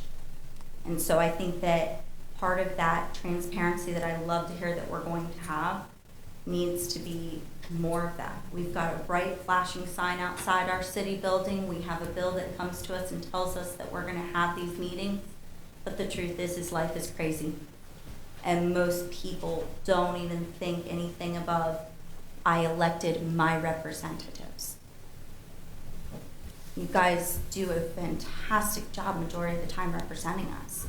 I don't feel that the way this was done was appropriate because we had so many major projects going on at one time. Absolutely. All of a sudden it feels like a magic show. Hey, look over here at our new civic center while we're changing zoning. Solar farm. These are a lot of impactful events happening all at once, and it would make somebody that is just a common person feel a bit overwhelmed. And on that note, I will also mention that our forefathers explicitly said that the law should be understood by common man. I think we're far past that, and that's something well above this council's purview to change at this point. But with the transparency, I would request that all the studies be made public as they're available. Don't review them and then say, oh, we don't want this to hit the public. Let us know every bit of it. I personally think that before this sale had been completed, these negotiations should have been fine-tuned a little bit more to where we knew what was going to happen with the electric. Nobody can change how Duke is going to bill at this point except for PUCO. And we do still ask that you be our representatives in that fight, because it is a fight. There is zero reason that my electric bill should be half of my mortgage. And if I sound a little passionate about it, it's because all of us are tired of seeing our taxes increase, our utilities increase. When is it enough? When they equal our mortgage? No, I feel you 100%. I think everybody in this room feels you with that. Absolutely. And I know you do. Honestly. Or I wouldn't be standing here saying, please hear us now. The people of Trenton are showing up, saying, we're not comfortable. Help us with the transparency. We appreciate all of the information you folks put together, both our finance director and our city manager. We do appreciate you guys. We are very lucky to have the representation that we do. But we are asking you to hear us now that we are a room full of people and a grouping of people online watching through this. There are pollution concerns. There are concerns of 800 construction workers coming into our community. What happens when they leave our community? What does it look like after that? I am all for investing. I am all for growth in the proper ways. Let us be here. Let us know in a transparent way so we can support you. Or we can say in a respectful manner, we don't believe in this and this is what we're asking to do. In this case, I think a lot of people are hoping that we hear what Hamilton did in the sense of, let's just get some details. Just some details. Because to hear that we don't have any idea of what that foot map is going to look like, we have no idea. You know, it's great that we can switch our water in a heartbeat. Heaven forbid there's a contaminant. But are we demanding that they put money into an escrow account in case of an actual contaminant to where we're not scrambling for the money to be able to address it as a community in that moment? Are we looking at what type of legislature we can put in to protect our community members, not now, not in 5 years, but in 30 years when my kids are gonna wanna come back to their hometown?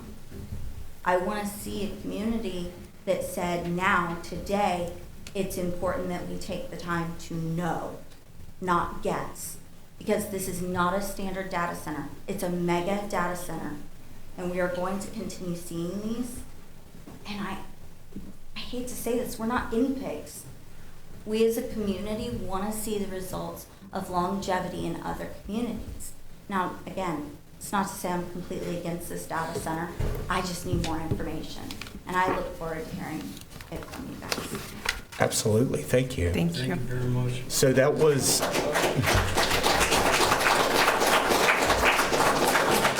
That was to the, I'm going back to the communication. That was one thing that the roundtable that we noticed was when we were asking people how they get their news, everybody got their news in a different way.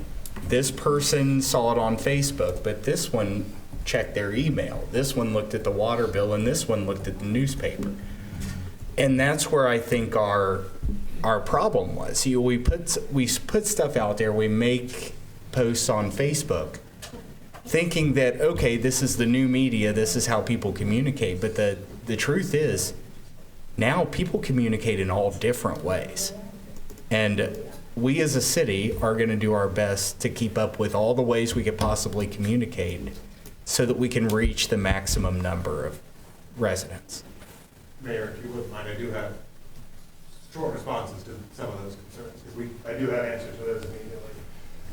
In regards to an escrow account or protection for our water. Thank you for coming. This is something the city has always been good with, even prior to me coming on board financially. We have mandated reserve balances in our water fund, and that is $900,000 plus 50% of annual operating expenses within the water fund. And that's actually a part of the financial snapshot that I skipped over tonight.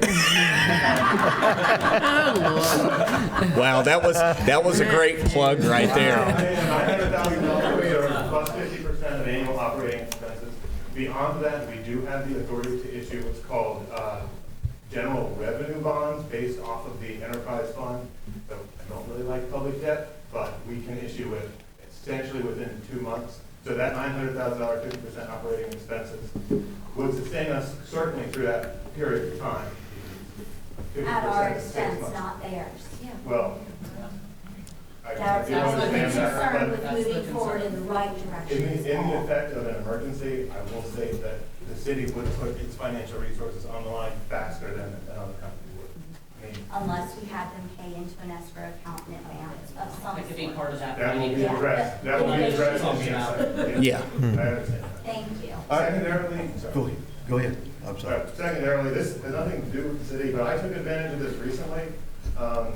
Utility bills go up, insulation helps a lot. Until the end of this year, this is a $1,200 tax credit, so that can come back on your federal taxes. I think it's 30% of insulation costs, up to $1,200. So if you go out on a contractor, certify that and throw it on your federal taxes when you file for next year. It does expire December 31st, so just look into that, talk to my financial advisor. But I did a big upgrade in my house. I saw my utility bill fall a bit. It was expensive, but at least I will get $1,200 back from that amount when I get my for next year. Thirdly, we did issue a press release that had this information back in June. News sources didn't pick up on it. Yeah. It was not reported. It's unfortunate because my electric bill was around $150 on average when I moved in, and it's closer to $400 on average now. Did you see the article today that was on TV? They talked about that same thing across the whole America, United States. 47 states out of 50. The least one was $100. Ohio was $167 raise. What was it? Indiana was $260-some raise over the last year from Duke and all these energy. They named Kentucky too, and it was around 200 and something. Thank you. That was raised. And I tell you, I agree with what the mayor said. I would love to see us go back to the aggregate, let's see what we can do and everything else. But the word's going to come from you guys, because I was at both meetings. Me too. What was it, 3, 4, maybe 5 people there? The city, it's got to come from you guys to get involved, because we can only put it out there on Facebook, Trenton Talk, whatever. We got so many negative people that actually, she was part, that actually comment, well, the city's trying to make money on this. We had nothing to do with it, nothing whatsoever, only to try to get you guys to make your bills cheaper. And you turned it down once, you turned it down again. Twice. Sure And that's did. why I said, it relies on both of us. It's us to get it out, but we can't make you come. We can't make you vote yes. We can't make you vote no. It's got to be on you guys also. It's a two-way street. It'll be brief. Jennifer Harris, 708 Heritage. I have served shoulder to shoulder with you guys, all of you that are sitting there up there. And the notion that gets put out from the gentleman that was here earlier that you're just in it for the money and the comments that you're lining your pockets is insulting. Yes. That gentleman did not Thank you, come Jennifer. to be educated. He came to fight and argue, and that's unfortunate. There's so many things brought up today that I kind of just wanted to comment on, and it's probably because you don't know what goes into what it takes to sit up there and what it takes to work with Mr. Zippel and Mr. Nichols and Mr. Masiskoulis. She got it. Good job. That was all. You got it good, honey. Better than me. Anyway, and I love a financial report. Thank you so much for that. And to take the time to project what it could be based on other areas is huge, because there is no site plan. We have no idea. You can only base it off of the property that was sold, and so anyway, I appreciate the city going through these steps and having these conversations, because again, they could build right outside in St. Clair Township, and we get no say. We sell no water. We get no taxes. We don't get anything like that. Just because the property has been sold does not mean it's coming.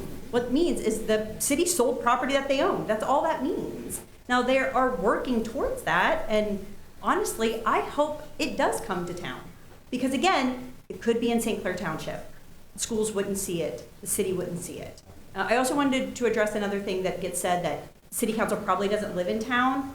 All city council, you must live in town, and so must the city manager. You are It's in our required charter. to live in town, yes. So that can be squashed as well. The amount of false information that is floating around is unbelievable. Yeah. And when you are on council and you come to a meeting and there's nobody sitting in here but the police chief in the corner or the lieutenant in the corner is kind of ridiculous. Because there are so many things that could be addressed, and so many conversations that could happen, and nobody comes. Information goes out on water bills, it goes out on the board, it goes out on Facebook. There'll be a community event in the park with fireworks. It gets talked about over and over and over again that we're having something in the park, and then you see 100 people on there. What's that noise? Why does it sound like fireworks? It's like, it's been broadcast for 2 months that it's going to happen. And so I don't know how you reach everybody. And the notion that other people have said online that you go door to door, most of these people have a full-time job. This is not, there are a couple that are retired, but most of them have a full-time job. Thankfully. Yeah. Yeah, Calvin. I crossed that finish line. Even as retired, the idea of going door to door to inform people is just not, you just can't do that. So I appreciate what you guys are doing, and I wanted to stand here because you are catching a lot of heat, and I wanted to come in and say that I do appreciate what you're doing. I do know the studies that are coming, the traffic studies, the environmental studies. The idea that they are just going to dump things back into our water is unbelievable. And honestly, if that could happen, Shakeport could do it. Whatever. AK could do it. We could be impacted by something like that. Again, it could happen right outside of our city limits, and we get no benefits. Please keep pursuing this. Thank you. Thank you. Quick question, Jennifer. Yeah. When you sat up here with us, and you went through executive sessions with us, Yeah. did you ever sign a confidentiality agreement as a council member? Honestly, I think I missed, and I did not sign any NDAs. Thank you. They're, just so you know, they're prohibited by law. Yeah. Never Yeah. was I asked to sign it. And the reason I ask you that, because I've got Facebook running up here in front of me. And 4 minutes ago, there was a post that says, and it was while Ms. Heston was talking, there was a confidentiality clause in the purchase agreement signed by Trenton. Yeah. What happens in executive session, stays in executive session, so there's no reason to sign an NDA. I Until don't understand that. Until a press release and becomes public knowledge. Reasons. There are and I will say, there are certain things that can only be talked about in executive session, and that is why our city attorney is there to keep us on track. Because every now and then, like Mrs. Montgomery and I may just have a side conversation about something, and it is his job to go, all right, this is not why we came into executive session. And it might have nothing to do with the city. It might be something personal. Her granddaughter, her niece. This is why we're here. And that's what he does in executive session. I appreciate that. So, yeah, no. And by the way, on Facebook, it says all good comments, Jennifer Harris. So you're getting a thumbs up from somebody. Oh, sorry. Well, I mean. But I do want to say for the fire chief, because we were kind of talking about this too. If this came to the south side, you could possibly have that fire station. You probably would have that fire station because we'd have the funds for another fire station. Correct. So everybody who lives on the south side would benefit from having a fire station on the other side of the tracks. Again, things that we can do as a city when we have that revenue. And bring the aggregate back. Shame on everybody who voted against that. That's right. Because they didn't understand it and there was false Please. information. Bring the aggregate back on the ballot. Maybe people understand now. And as far as the fire and EMS protection on the south side, if this were to come to fruition and start operating before there was a station there, Yes, sir. I'm sure that Chief Sebald or whoever is in his capacity at that time would sign or would draft an AMR, an automatic mutual aid response, with surrounding communities. And if something happened at a certain address, the mutual aid companies would be sent automatically on our first dispatch. So there would be a full complement of people coming now instead of later. Okay, thank you. So yeah, thank you. I did get a little perturbed at that we do it for the money, and I'm sorry. The reason is I am really tired. Well, I spent about an hour on the phone with you. There's a lady in Hamilton that contacted some of you about the data center that's going in there, and she's working with the people in Trenton. I spent about an hour and a half on the phone with her. And got off the phone just in time to go to the groundbreaking over there. And I'm not saying this because I want some award or anything else, but I want you to know that we're all working for you. Yes. And that's on top of having a 40-hour-a-week job. So, I mean, my days and everyone's days up here have pretty much been taken up by either working their normal job, taking phone calls, trying to dispel rumors, or talking to each other or Nick about, so what's going on here and what's not going on. I mean, this isn't to glorify, but council makes less than $200 a month to sit up there. That's why I found that so insulting, because it's. And the thing, I'll give you my check. Yeah. So we're just here because we care. I just wanted to get that in just so you guys know. I'm normally a pretty calm guy, but when it was you only do this for the money, that kind of got to me because none of us, we could make a lot more money doing our normal jobs. You spend more money, don't you? I mean, how much more money does council donate back to this city? Not just your time. Oh, yeah. A lot of you guys are involved in community projects and you donate stuff back. So, and that's something people don't know. And can I say, we don't believe in tooting our own horn. No. Okay. But when your 88-year-old mother reads Trenton Talk, it hurts her. I mean, she sees you guys say really bad things about her daughter, or your kids read it. I mean, And while we're on this, I just want to make one thing clear on the aggregate. That upset me when we didn't vote to protect ourselves. You could have opted out of that. At any time, you could have said, I don't want in it. And you could have went on your own with Duke or whoever, NRG or anyone else. You had the option, and you still turned it down. Twice. Yeah, when that passed in Middletown, I actually owned a property in Middletown that I was rehabbing. So I got the letter from Middletown.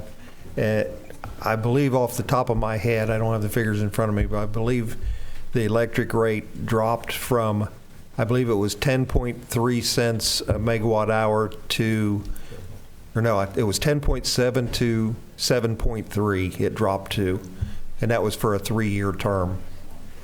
So the people will be paying about 3 cents less per megawatt hour for 3 years, and then it would be renegotiated. It may go up at that 3-year point, but at least they would have the power to negotiate it. I'm going to be honest, I didn't have nothing to do with it. I'm over here on the north side of Trenton. I'm on Butler Rule. I could not vote on it even. But I was at the meetings because of the representation for you guys. We couldn't get people there. That's what's aggravating. Yeah. Well, it hurt because the reason it failed was bad information being put out. And people just saying, we don't trust our city council. And that hurts when we're trying to do something to lower people's utility bills. And we have people saying, you're in it for yourself. You're trying to cheat us somehow without getting the facts. That hurts. It hurts the whole community. You know, I've been dethroned, I think maybe 3 times. And a friend of mine who I'm very close with through the situation I went through with the accident and got hurt really, really bad. She's my friend now. And when she asked the person that was posting what they were posting to dethrone me, she said, why? And the only answer that could be given back was, well, why not? And then she answered back and said, because I know her, and I know her heart is for the residents. And if you don't know me, I hope you take that home with you, because that's my heart. I've lived here for 30 years, going on 31 years. And I can tell you, I don't want to live anywhere else. Like what Ray said, they'll take me out of here. Thank you. Thank you. I have a list, but it's just because I have no memory. It's not a lot. No, go ahead. I am Tiffany Price, 411 Westview Avenue. I would like to start off by saying ignorance is bliss, and I have been a part of that. For sure, have not been at council meetings. I definitely was on the absolutely no data. I don't want it. I think it's a shame, actually, that there's not more people here tonight, because you guys have dispelled so much. And I appreciate that, genuinely. I came with a whole list, and I'm down to like 5 questions now, so thank you for that. And I didn't mean anything facetious when I said the lesser of 2 evils, but essentially that's what it is. If data centers are coming, and that's what I meant by nobody wants a data center. We are going to have a data center in our backyard. Do we want control of it, or do we want it running wild? So while I was not understanding at all why you guys would allow this to happen, it now makes perfect sense, and I am on the other side of the fence. I don't want a data center, but they're coming. So I would rather have control than no control. So, and I do appreciate all that you guys take, and I'm sorry for, I am not saying anything derogatory, but I do see Trenton talk, and I was on the news yesterday, but again, didn't say anything bad. I just simply said we cannot accommodate, I don't feel like we can accommodate 1 million square feet. Again, that was a rumor, and I may be completely wrong about that. The 1 million square feet seems overwhelming. I do think part of the citizens, I'm speaking for myself, was the solar farm, the data center, the Marconi farm, which I'm great friends with the Marconis. I know that was all them, that was not you guys. But it was a lot going on at once. Then we, all 6 council members are leaving and nobody's coming back next year. So things quickly turn into a firestorm. Yes. I apologize for anything I have contributed to that. I appreciate the transparency here tonight and everything you guys are doing. So with that being said, my questions are, you already answered, we will have access to the environmental and traffic studies. So we already know, well, research has shown the construction workers are traveling construction teams. They're not, local-based construction. Can that be part of negotiations to say we want local construction? We want this concrete company. We want... Right. So I think that's one thing too. Here's one thing I'll say going forward. I think it's great just to be honest and say, you know what? Your water bill is probably going to go up. We are citizens. We don't want bills to go up.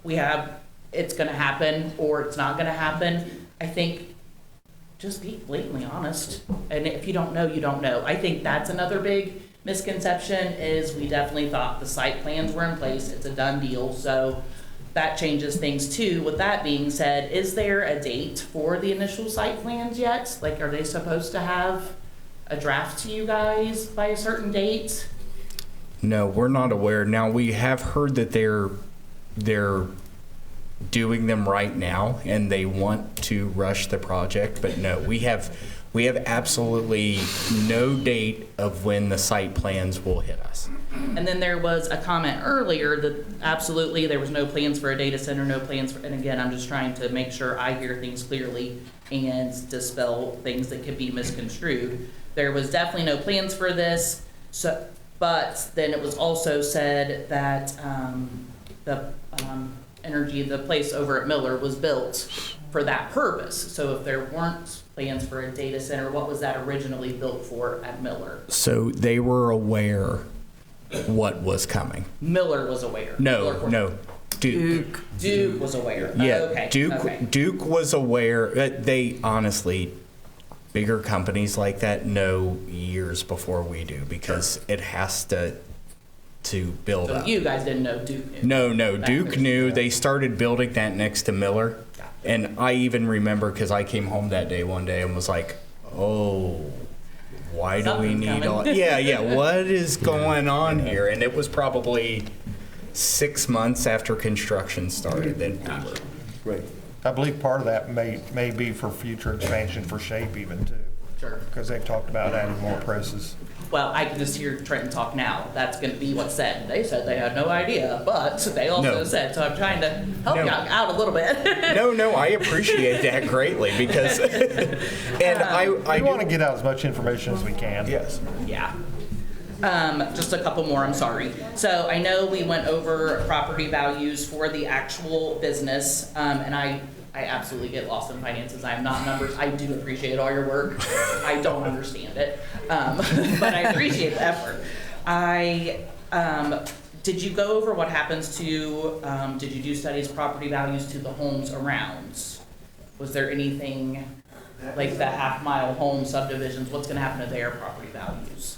That is something that is included, our zoning administrator would conduct those studies. I didn't look at those communities in Central Ohio, though. I did not. That's okay. You spoke earlier about lawyer. I'm sorry. Nick Zippel. Zippel, Mr. Zippel. You were speaking about that we can issue fines if the noise ordinance. Now, how long is that process? Like, are we going to do a year's worth of fines before an injunction? Is there a set time frame? There is no set time frame. Okay. Okay.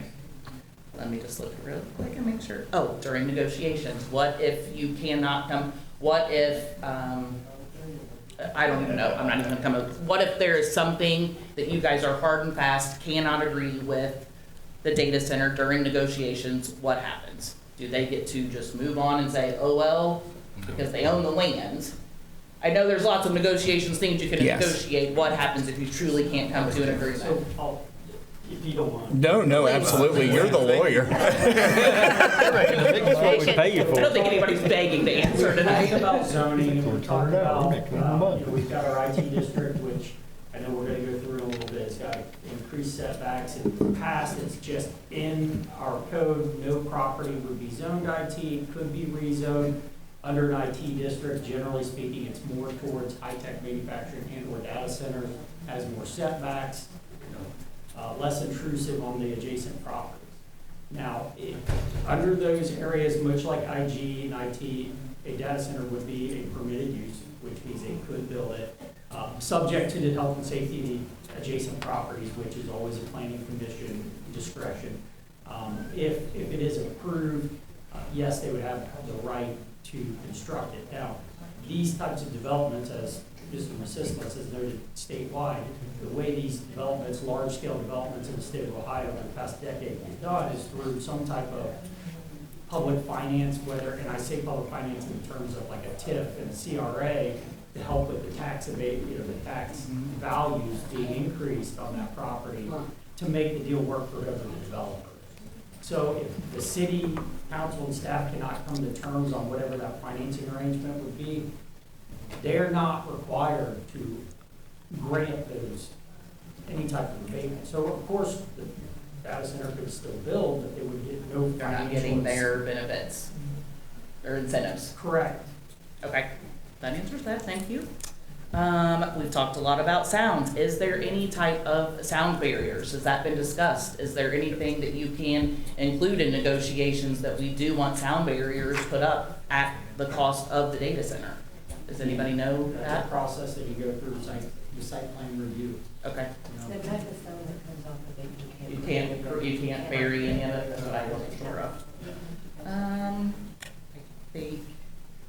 Oh, can you negotiate also, it can part of, I'm sure you can negotiate anything. Do you guys feel like it would be in our best interest during negotiations to say we have to have a guarantee of, because I've seen numbers from 8 to 150 employees. Typically on the lower side, is that something that you guys can discuss during negotiations? We absolutely have to have 150 employees that's just a number, for example, or we are not going to move forward. Actually, typically a requirement that's typically a requirement in the CRA agreement. Okay. Well, I have the mic, since you mentioned water rates a moment ago. I will say this is unrelated to the data center for 2026. 3 months ago, before we really started addressing these water loss issues, we were looking at, when I presented the tax budget halfway through the year, we were looking at an expected 3% increase for water rates, water and sewer for residential, going into next year. Because of the work that our public works has done in eliminating some water loss so far, my budget presentation will include only an industrial increase. So water and sewer rates will be staying the same for 2026. For 2026. Okay. That's it for that. There are people very hungry right now with no nutritional supplements. That's really my passion, is the unhoused and people going hungry. So hit a local food drive. I think we can do food drives. If you frequent Skyline, ask them if they can offer a hot dog to a kid once a week while people are not getting their benefits.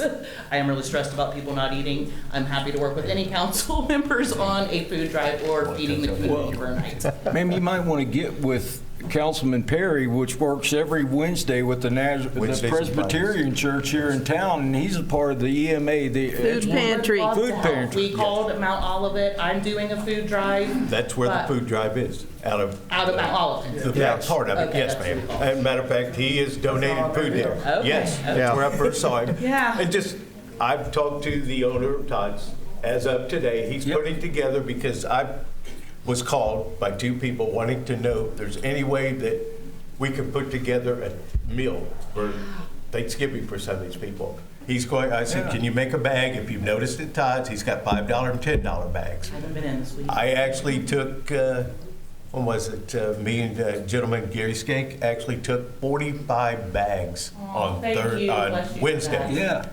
I'm sorry, it was Friday. And what I'd really like to bring up, I was going to bring it up to everyone, please help us. Yes. But he's putting together a bag for a turkey and bag for and he's going to get with me here within the next 2 days for the trimmings. Where people will be able to buy one or the other, or both of them, and to help out. There is need out there. Go buy a bag. Do what? I'm sorry. I go down there quite a bit to donate food, and you correct me if I'm wrong, they're putting together by the 23rd a meal in a box for people.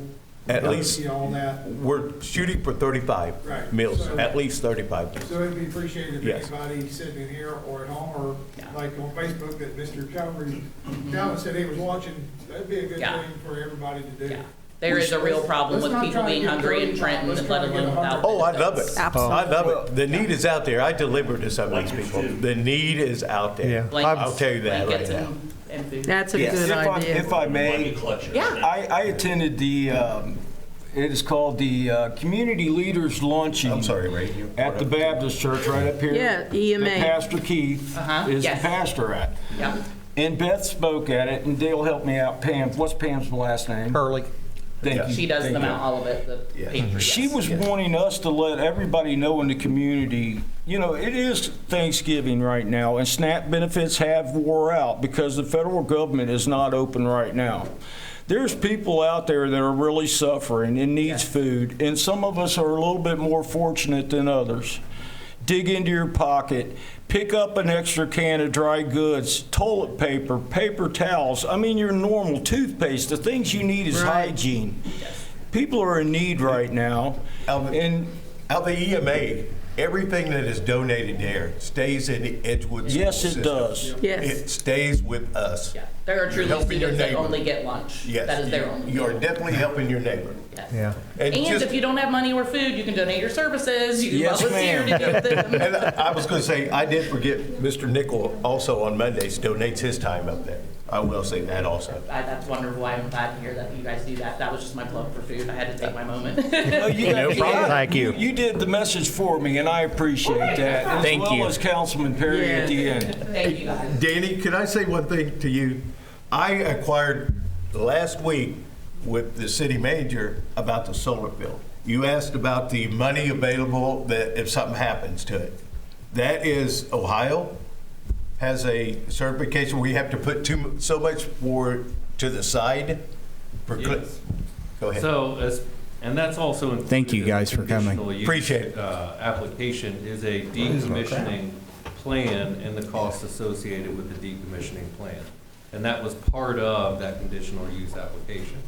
So and it's also a requirement from other agencies that those electric solar farms have to put together a decommissioning plan, what happens after the end of its useful life, what's going to happen with those materials, and the cost to actually take it back to its original use. And I gotta say, thank you, Councilman Perry.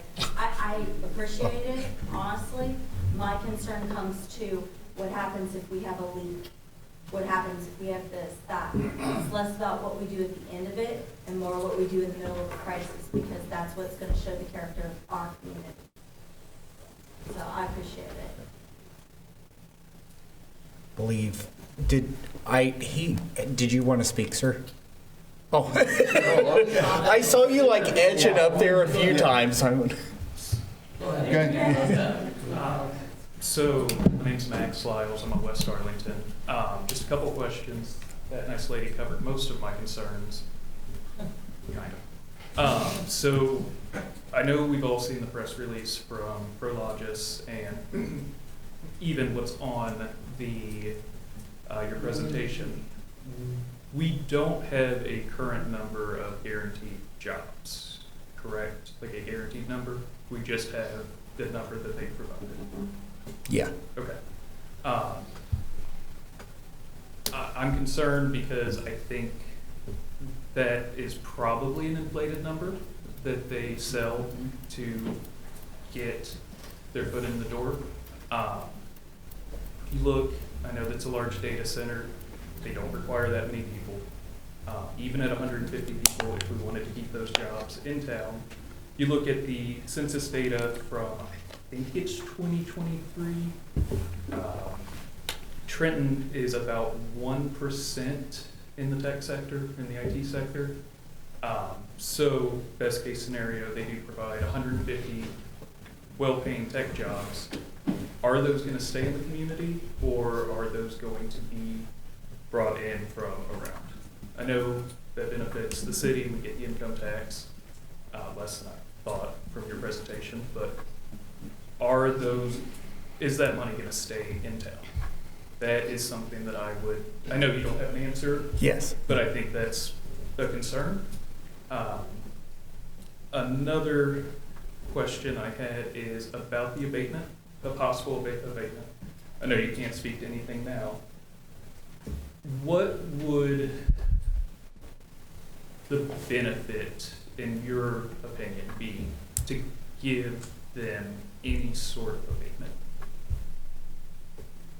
I know they will negotiate, it's a process back and forth, but they own the land. If they really want to build it, they can. Correct. Why would we give them any ground?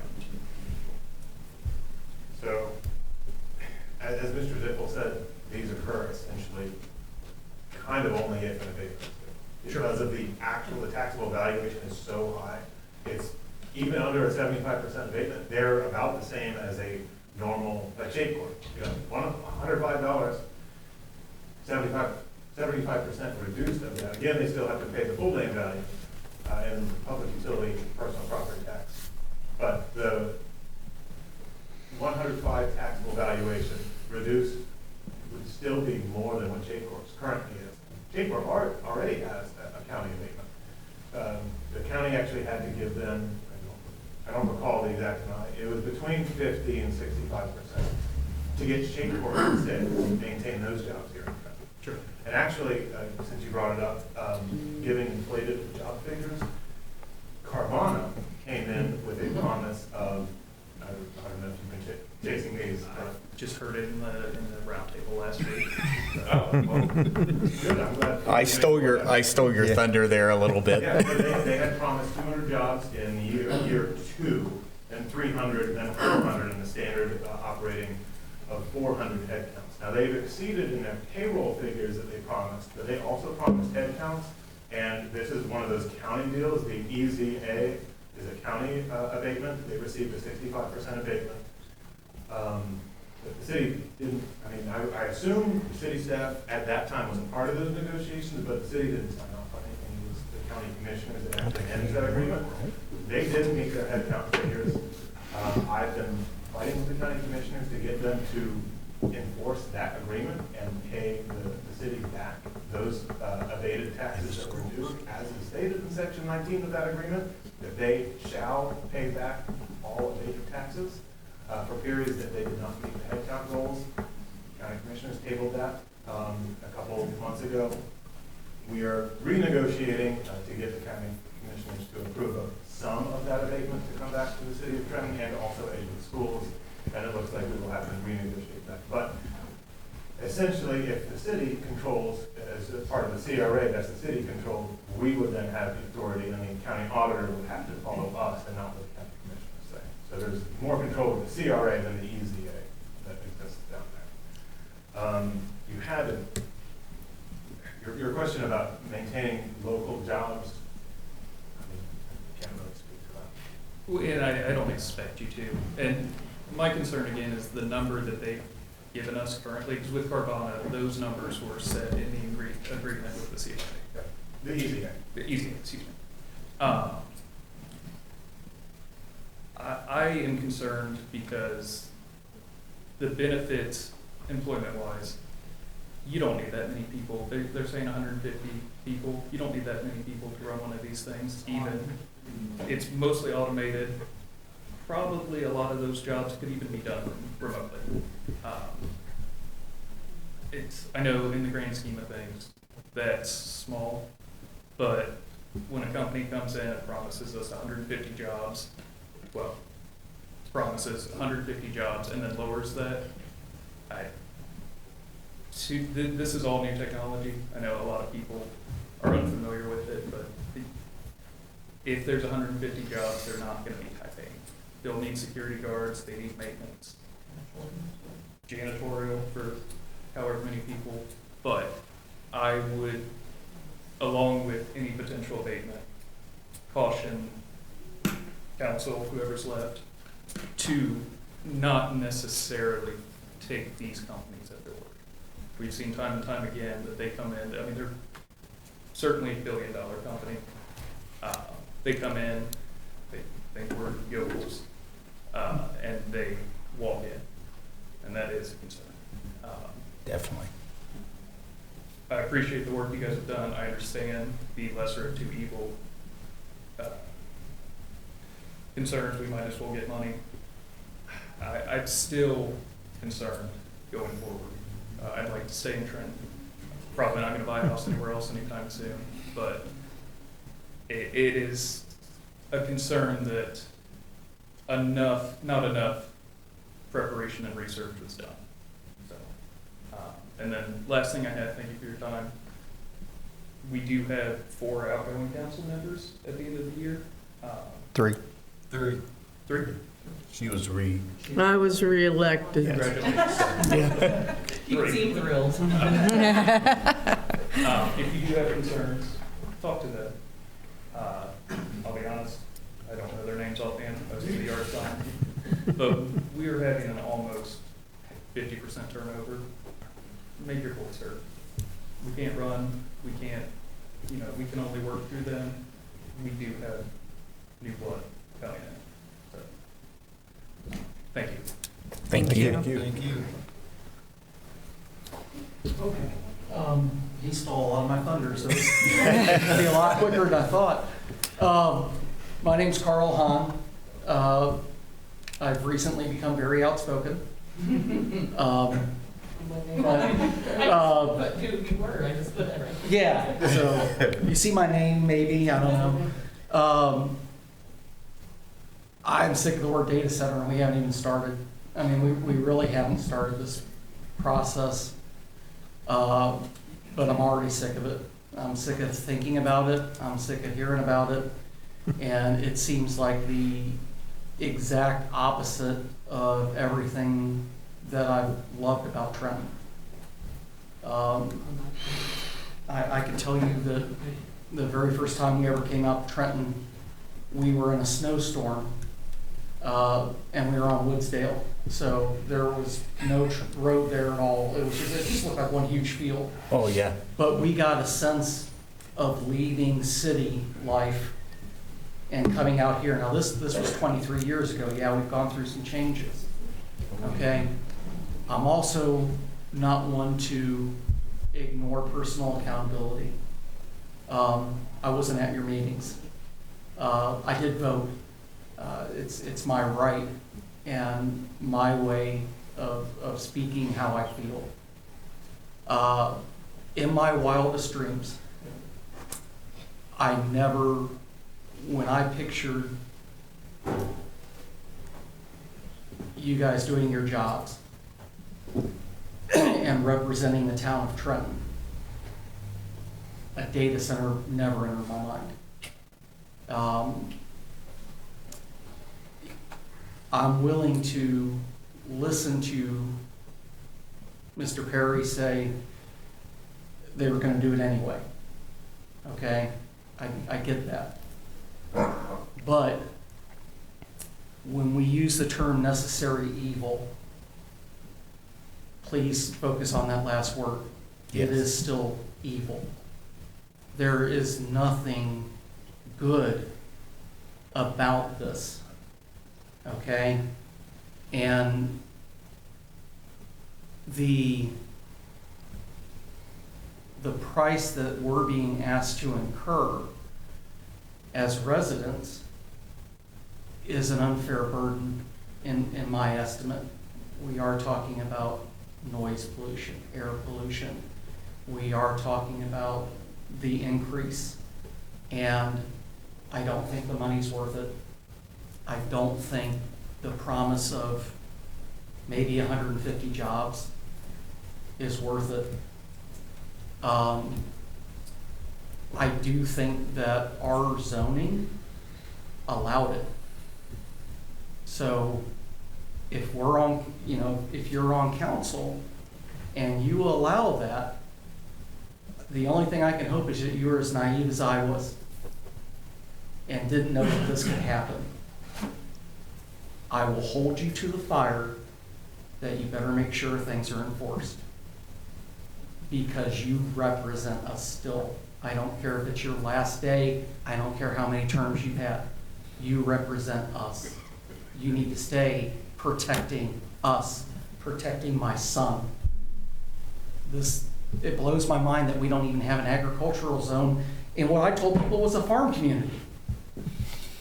I waved that banner for 20 years, and we don't have an agricultural zone. That blew my mind. Maybe we should. Maybe we should have something we should be able to protect going forward. And again, besides making sure this goes right for us, I don't want more of this in Trenton. And you do have the ability to stop that. And that's where I want to see this go. I want that transparency.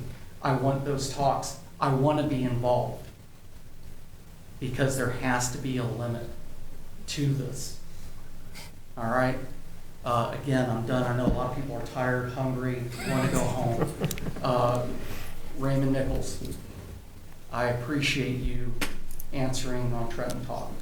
You don't have to.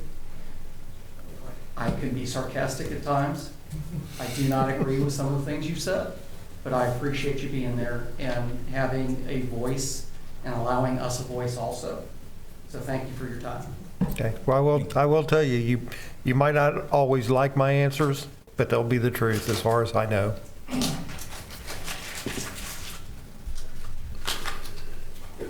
Oh, was up there, okay, so this is way.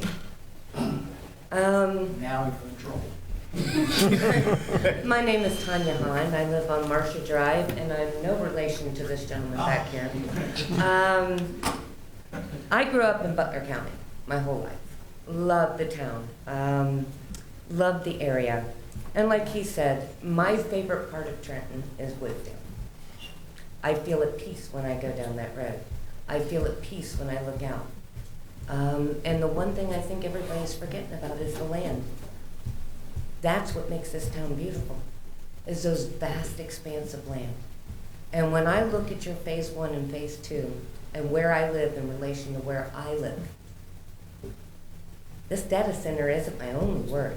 Even if, because I came here to stop this data center. But when I look at those phases and where that relates to my property, you're taking away the thing I love. And the writing's on the wall. I mean, I was in tears when he was showing his financial, and not because it was financial, but because the writing's on the wall. The amount of money this is going to bring in, and the amount of things this is going to do to help. And I realize progress has to happen, but not all progress is good. And I guess that's all I really wanted to say, because I've done a lot of research and looked into it. And every town that has a data center has those same problems. Noise pollution, air pollution, people being sick, light pollution. The noise pollution getting worse when the diesel generators kick on. Problems with the water, high electricity rates. And we think we're going to be different than Georgia, Virginia, Texas, Kentucky, other parts of Ohio. We really think we're going to be different than that. I don't think we're going to. And I really don't have any choice. I look on that land and I know that's all industrial. That's not a farmer anymore. That's not what I love. I don't want to hear the hum of businesses in my backyard. I want to hear the birds. I want to breathe fresh air. I want to look at the sky, not 85-foot towers. So he says we need to fight. I see where it's going. And more than likely, I'm going to sell and get out.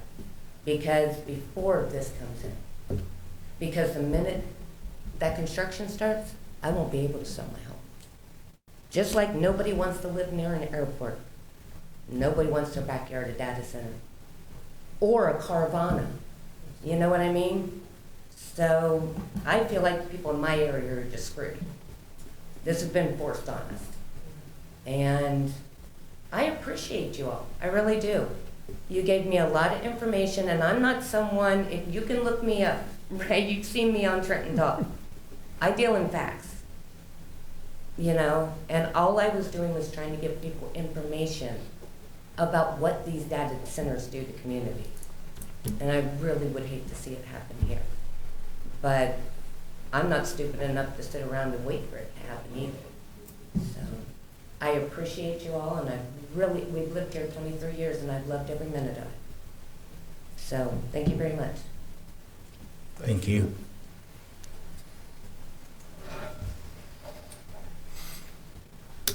Hi, I'm Denise Freydner. I live on Villa Court. It's Matthew, right? Thank you for a really, really well done presentation. Appreciate it. My question is just, once you get the site plans, what's the projected time frame for the different impact studies, for legal to look at it, for all of you who have fingers in the pie of making sure all the ducks are in a row? What's your projected time frame for that? Do you know? I can't What was the answer. last one on Project Magnet or Carvana? I think Carvana was at least 6 months, wasn't It took a while. it? Yeah. We, with Carvana, we were still, I believe, negotiating the contract and coming to terms with the contract. And we completed the site plan review and the building permit review before the contract. I think we had 6 months and it's like. Yeah, it takes some time. So that seems like a relatively short time to me. I was hoping it would be further out. Do you think it would be further out because this is more complicated, or is that not the case? So it just depends on what's provided to us and then what is required for site plan review and things of that nature that we would take into consideration internally. Okay, thank you. Thank you.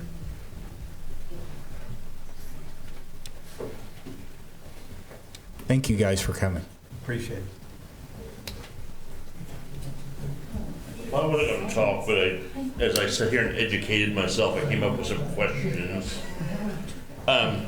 First to, I'm not even going to try it, the finance director guy. Did I understand correctly that because Carvana had not met their head totals, that instead of enforcing them to pay back their abatement, that we were going to have to renegotiate the abatement? That is what the county commissioners have decided. How do you need us to back you?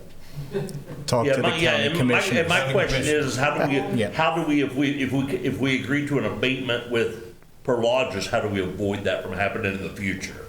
So that was discussed. The EZA is something up to 10 years, up to 75%. That is done between the county and the employer. Okay. A CRA is the thing that lasts 15 years, which is what, across the state, these similar facilities have. Sure. But the CRA is controlled entirely by the city. Okay.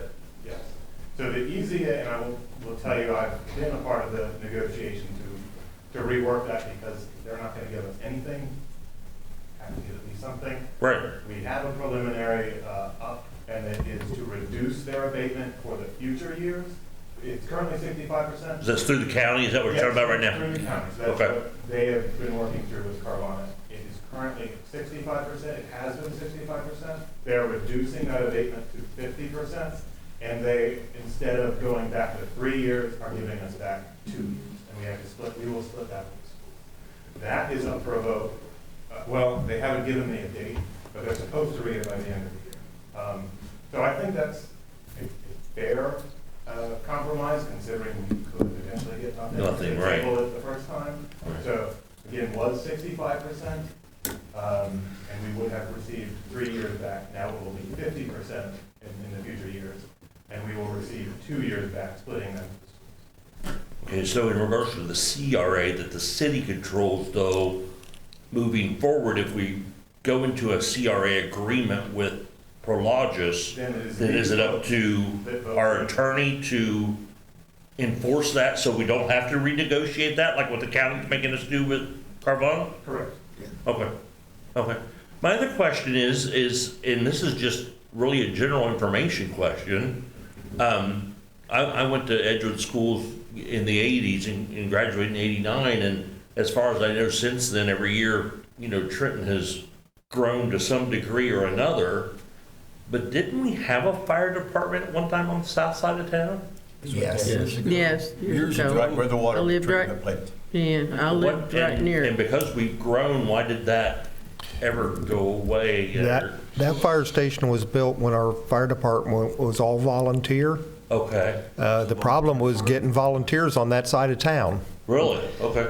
That was the whole reason that basically that was shut down. It was actually shut down. Somebody refresh my memory. I don't remember. The city manager at that time shut down a bunch of stuff, but the fire department never reopened. Right by the ball fields, right? Yes, correct. Yeah. Okay. The fire department, that Not station you. just never opened because we didn't have volunteers on that side of the town. Okay. And the reason we don't open it now is because that station is basically just a garage. There's not any living facilities or anything in it where we have part-time crews now that are on station. So that station would have to be added on dramatically to reuse it now with a part-time department. All right. The only other thing I want to mention, since they mentioned the food drive, and I'm glad that she did. My career is I work for Butler County Regional Transit Authority that operates the bus system in Butler County. And we have, I have the distinct pleasure of seeing my job more as a ministry than as a job, because every day I get the opportunity to deal with the homeless and the addicted that get on and off of our buses between Middletown and Hamilton, especially in the Middletown area. And we have started a blanket drive for those folks at BCRTA. And I've posted some stuff on my Facebook page and also on Trenton Talk about it for other folks that may be interested in getting involved. Since I've done that, we actually had a church contact us and want to be involved also in Middletown. And so I'm offering the invitation to the city of Trenton to also be involved if they would like to do that. And what we've decided since it's kind of grown outside of BCRTA is that we're going to sponsor a pizza party for whoever comes up with the most blankets between BCRTA, the church that has agreed to participate in Middletown, and the city of Trenton if they choose to participate. So Any size blanket or what size? any size blankets. And one of the great things is I posted today. One of the great things is I think the storage heard we were going to do that, and they're doing a price challenge like the gas stations used to, because I went to Ollie's in Middletown and they had them for $10, and then somebody messaged me that they went to Target and they had them for $6, and then somebody messaged me that they went to Walmart and they had them for $5. So yeah, any size blanket, and they don't have to be new. They can be gently used blankets, Afghan sleeping bags. And I have found, I go to a lot of yard sales and auctions and collect stuff. I'm a junk collector. But I have found if you find them at a yard sale or auction, you can usually get them for around $2 a piece if you're a person that frequents places like that. But if the city's interested, or anybody in the city has any that they would like to donate, feel free to reach out to me on Facebook or stop and see me over on John Street, and I would be more than happy to get them delivered. Drop-off sites? Yeah, you can either contact, my name's David Ziegler, you can either contact me on Facebook, and I can pick them up from you. Okay. Or if you prefer to drop them off, I'm at the Middletown Bus Terminal Monday through Friday from 10 until 5 every day. You can drop them off through there. Yeah, absolutely. Thank you for doing that. Yeah. Thank you. So, Thank you. thanks, everybody. I was going to say, Todd's at 7. Uh, Should I give you a Todd's at 7? I'm off work tomorrow, I'm sleeping in tomorrow, Dale. Wish I was. Yeah. I wasn't planning to say anything. I live just outside of Trenton, on Trenton Oxford Road across from the cemetery, so I'm just outside. But I'm close enough to this thing that it's going to affect me. It's probably a couple miles by car, but as the crow flies, I'm closer. And I'm just really surprised to find out that Trenton doesn't even have an agricultural section. I live near farms. Maybe, are they all outside of, is the Beiser farm outside of Trenton? Yes. Yes. The Strites? Yes. The Rigtors on Wayne Madison Road, that's not part of Trenton. Yes. Okay, so is there there's no farms in Trenton? The Marconi farm was pretty much it, and it was actually zoned residential and commercial. Yeah. Yeah, so that's one misconception. You can still farm on residential land or on commercial land. Well, I get a tax break because I'm not agricultural or Right. anymore. But, okay, and so and I think on Jacksonburg Road, the Schaefers, they're not actually in Trenton? No. Even though they have Trenton, okay. Well, it's interesting. Well, we are going to, Trenton is going to change if you don't actually, all that land that I thought was potential farmland or current farmland, you guys you're gonna have just factories and whatnot on all that big swath of land. So that's sad. Yeah, I'm sorry. I wish that you guys didn't love the idea of this data farm coming in. From the things I've seen, people do not like them where they come in. They do have bad effects on people with the sound pollution, the electricity use, the water, that they suck a lot of energy, a lot of water, and this happens other places. And I hope that your city attorney here is very good at what he does, because Carvana's already taking advantage. I mean, Butler County is letting you down, which is really disappointing, but nonetheless, that agreement should be you have an agreement, a legal agreement, and the fact that you can't enforce it. This could happen with the data farm too. A big company coming in could easily take advantage of Trenton. So I hope that I appreciate all the things you shared tonight, because it did alleviate some concerns, but the bottom line is I don't want a data farm near my house. I don't want to have sound pollution. And I just hope that you guys are not being naive about this. I hope that your attorney here is very good. And that's all I can say. But thank you. Thank you. Thank you. Thank you. And Nick is very good. Yes, very good. Thank you. All right, well. Mayor, may I say one thing? I know we didn't touch on solar very much today. And I know that was part of the problem that people had brought up. But if you go online and you take a look at your state representatives, right now there's 3 bills in the House that they're looking at solar. I want to tell you that. So go look up and find out what's going on in your state also, not just local, your state also. And things are changing up there also. Hello, my name is Randall Howard. I live on Trenton Place. I just have 2 questions for you. The first one, the soccer fields that are getting basically going away. No. Soccer fields aren't going anywhere. No. The soccer fields aren't going anywhere? No. At least not right now. That's not where the park's going, or the The solar? ones to the right that you're facing the. It's going around it. Around it, Right of yeah. it? Oh, okay. Yes. That was it. And the other question is, Camden is right, not even a few miles from here. They had the same kind of problem. They had a contamination in the underground water system. Is there, I know you guys said something, I asked earlier about this. Is there something gonna be done like to prevent this? I know there's gonna be an on-site thing, but I mean, are you gonna take steps to prevent that from happening here? Because to me, that's a very big thing. Because I used to live in Camden, and they went through a lot to get their water straight. I mean, they had to build towers, they had to build extra filters. They still have problems with their water, and they didn't move forward. So are you guys gonna take steps for that? That's my question. Yeah, we will have protections in place that would be part of that discussion period. Like, what if this happens? I mean, because I get the on-site thing, but Right. still, I mean, it takes very little to contaminate the water system. Camden, all they had was like the salt got into the underground water, and it just totally screwed their whole water system up. And they're still dealing with it. Yeah. So if, like I said before, if something like that would happen here, the good thing is we can switch over to Southwest. So we'd have a different water supplier for that.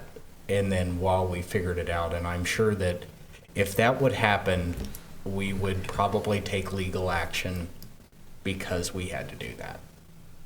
I mean, it's a very real thing. No, I mean, I don't. It's not even a few miles away. Yeah.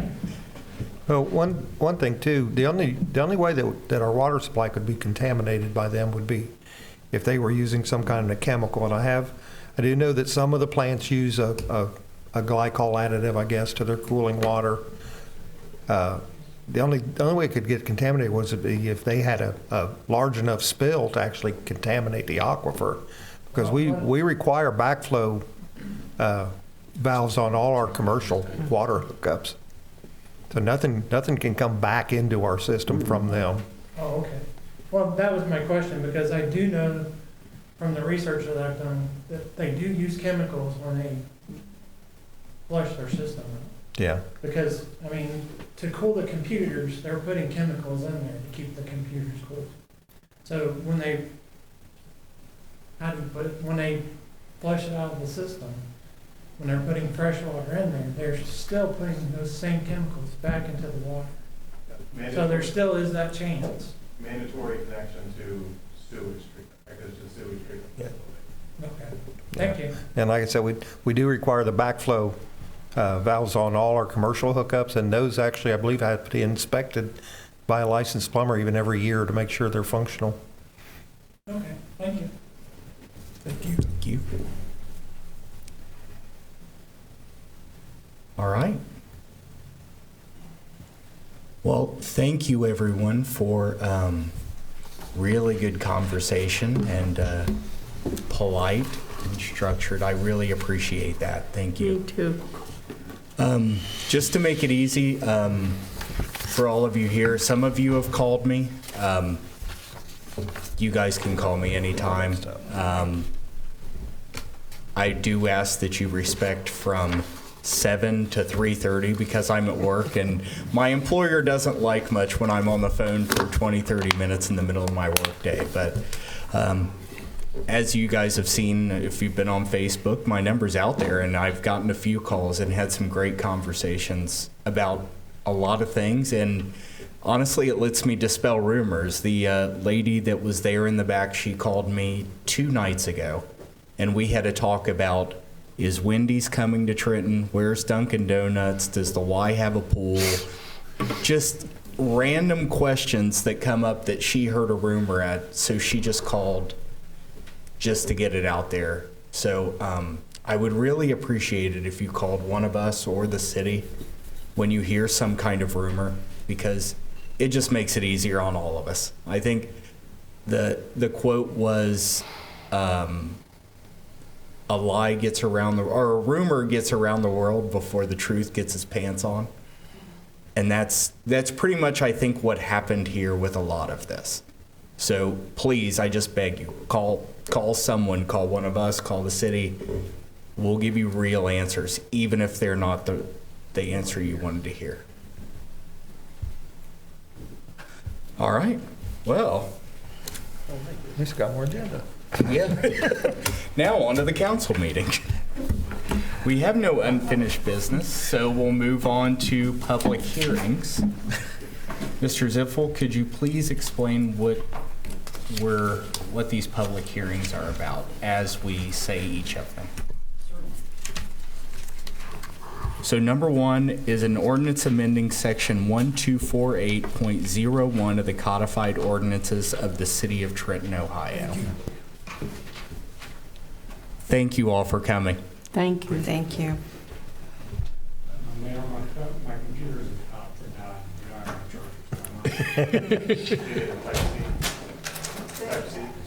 I decided to be reboot right in the middle of the meeting.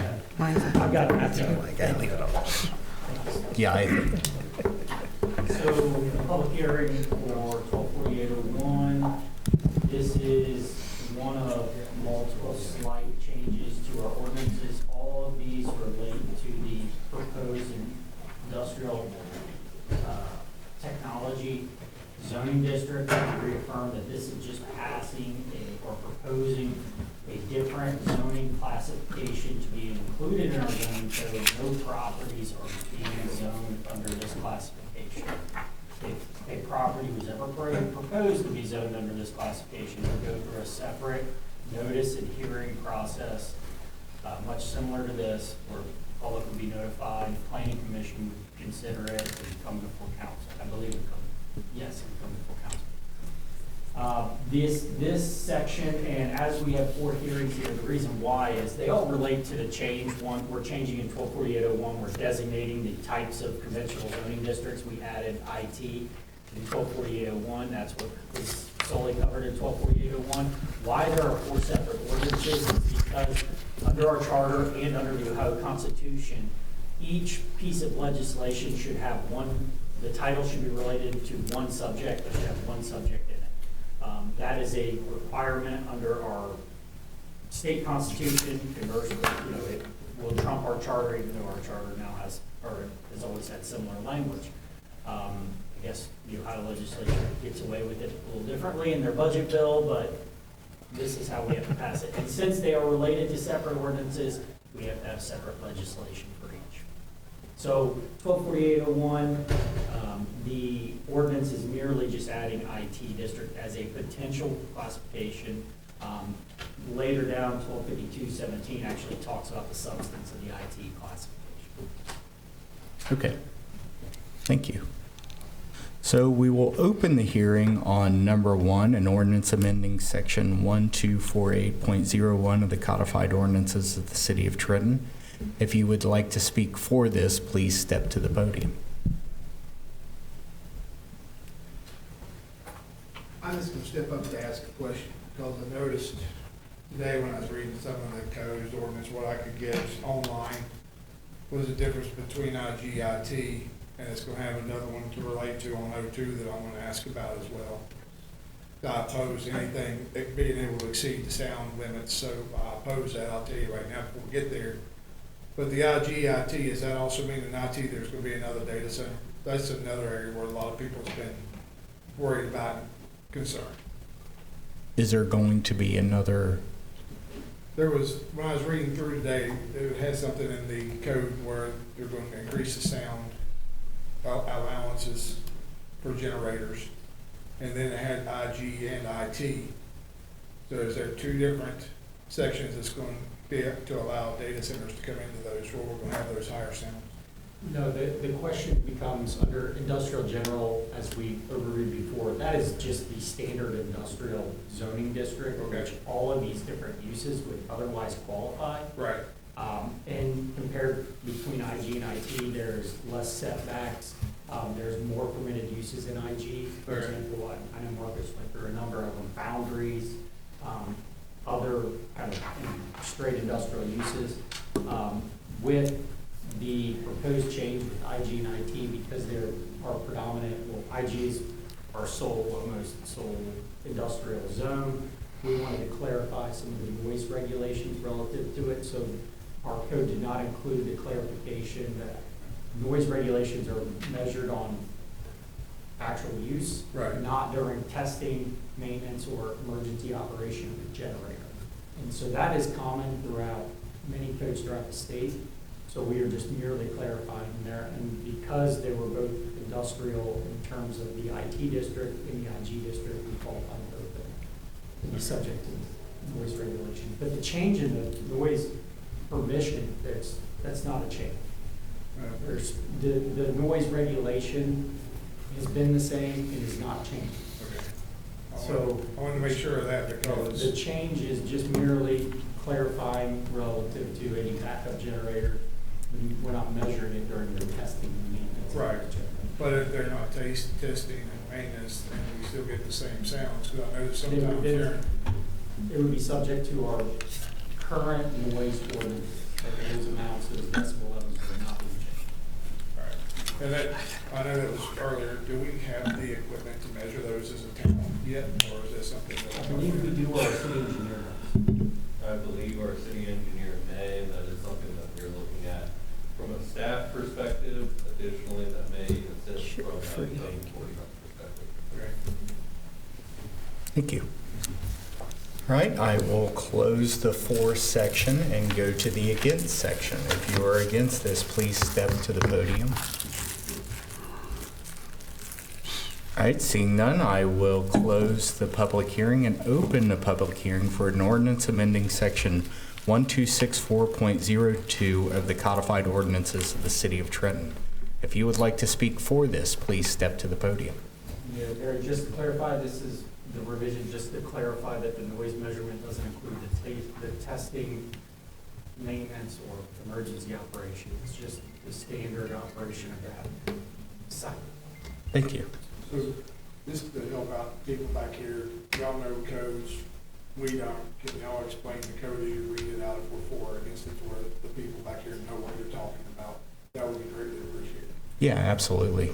Well, That's what I was commenting. Okay. That's the only change here, is just merely identifying that in those districts, when you are testing sound, it's not during the when you are testing the noise decibel levels from that site, it's not when there's testing or maintenance of the backup generator or emergency operation of the backup generator. That's it. Can you present the agenda so we can follow along? Like, is this redlined? Or is it, are there more printed out there? It's in the copy of the agenda, redlined on this one. I do have a question in that regard. Just generally speaking, do we have it clarified as to how long an emergency would be considered? I mean, we don't want them saying, oh, hey, something happened, we're running for 5 days Yeah. on the generator, for example. There's, I would have to look at our definitions of an emergency operation, but the rules of construction on emergency would apply. And I understand your concern there, is everything in emergency. If you give them the whole thing and use them. I haven't seen that tested to the limits that you contemplate, but I could see the law school thing. We're going to pull out the agenda on the screens here. All right, if you would, I'll close the floor. If you would like to speak against this, please step to the podium. All right, seeing none, I'll close the public hearing and move on to number 3, an ordinance amending section 1264.06 of the codified ordinances of the city of Trenton, Ohio. If you would like to speak for this, please step to the podium. Mayor Perry, just to clarify, this is amending the noise ordinance section to cover both IG and IT. Thank you, Mr. Ziff. All right, if you, good. Hey, Ryan, is the noise ordinance stuff that we're covering this evening all industrial? Yes. Okay, board. Thanks for coming. Yep, have a good night. See you. See ya. Thank you. All right, if you would like to speak against this, please step to the podium. All right, I will close the public hearing and move on to number 4, an ordinance establishing section 1252.17 of the codified ordinances of the city of Trenton. Could you please clarify, Mr. Ziffel? Yes, Marcus, were you going to discuss the IT district? No. Overview? Okay. So, all right. So, this is the creation of a new zoning district, which we've spoken about once or twice tonight. This is a potential district that's intended for potential development of technology facilities and other data centers, and it reflects the city's strategy to attract high-tech industries as rather than traditional heavy industries for its industrial zone. Just to be clear, the legislation does not rezone a single parcel in the city. And in this circumstance, the permitted uses under this IT district are much more limited in scope. It excludes things that are otherwise permitted in the IG district, such as asphalt manufacturing, bulk chemical storage, plastic manufacturing, cement production, chemical processing, metal foundry products. All of those are otherwise permitted in our IG district. So those would be not permitted in an IT district.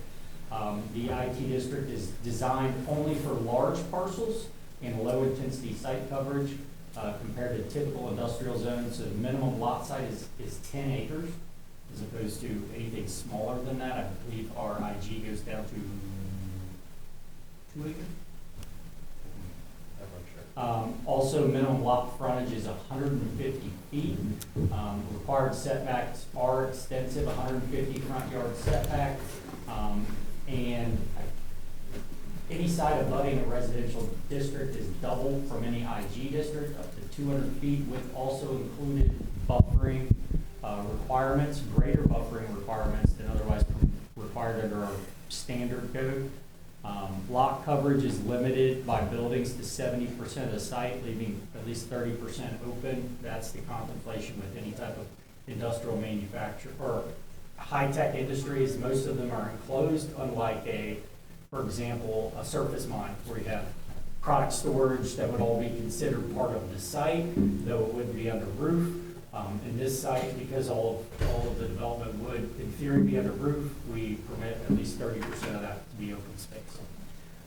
Let's see, the proposed IT district mirrors the format of other not only our conventional zoning districts in terms of the form, but it also includes safeguards that are other Ohio municipalities have established in special districts or tailored codes designed to attract high-tech oriented industries.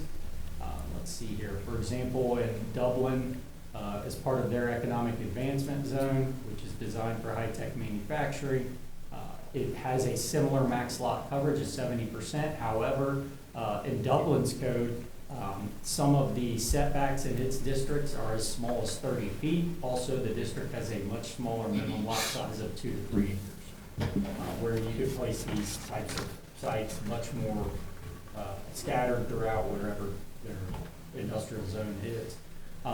Looks like New Albany has a very similar landscaping buffer requirement as in our IT code, or the proposed IT code. Let's see here, I think that will suffice, Mr. Zipfel. Thank you. you. Guys, a full detail that when staff had prepared this IT district, they looked around the state for best practices. They mirrored our current code to make sure there were additional safeguards in terms of where these sites could be located in theory, and if they were located, that all neighboring properties are protected. Thank you. If you would like to speak for this, please step to the podium.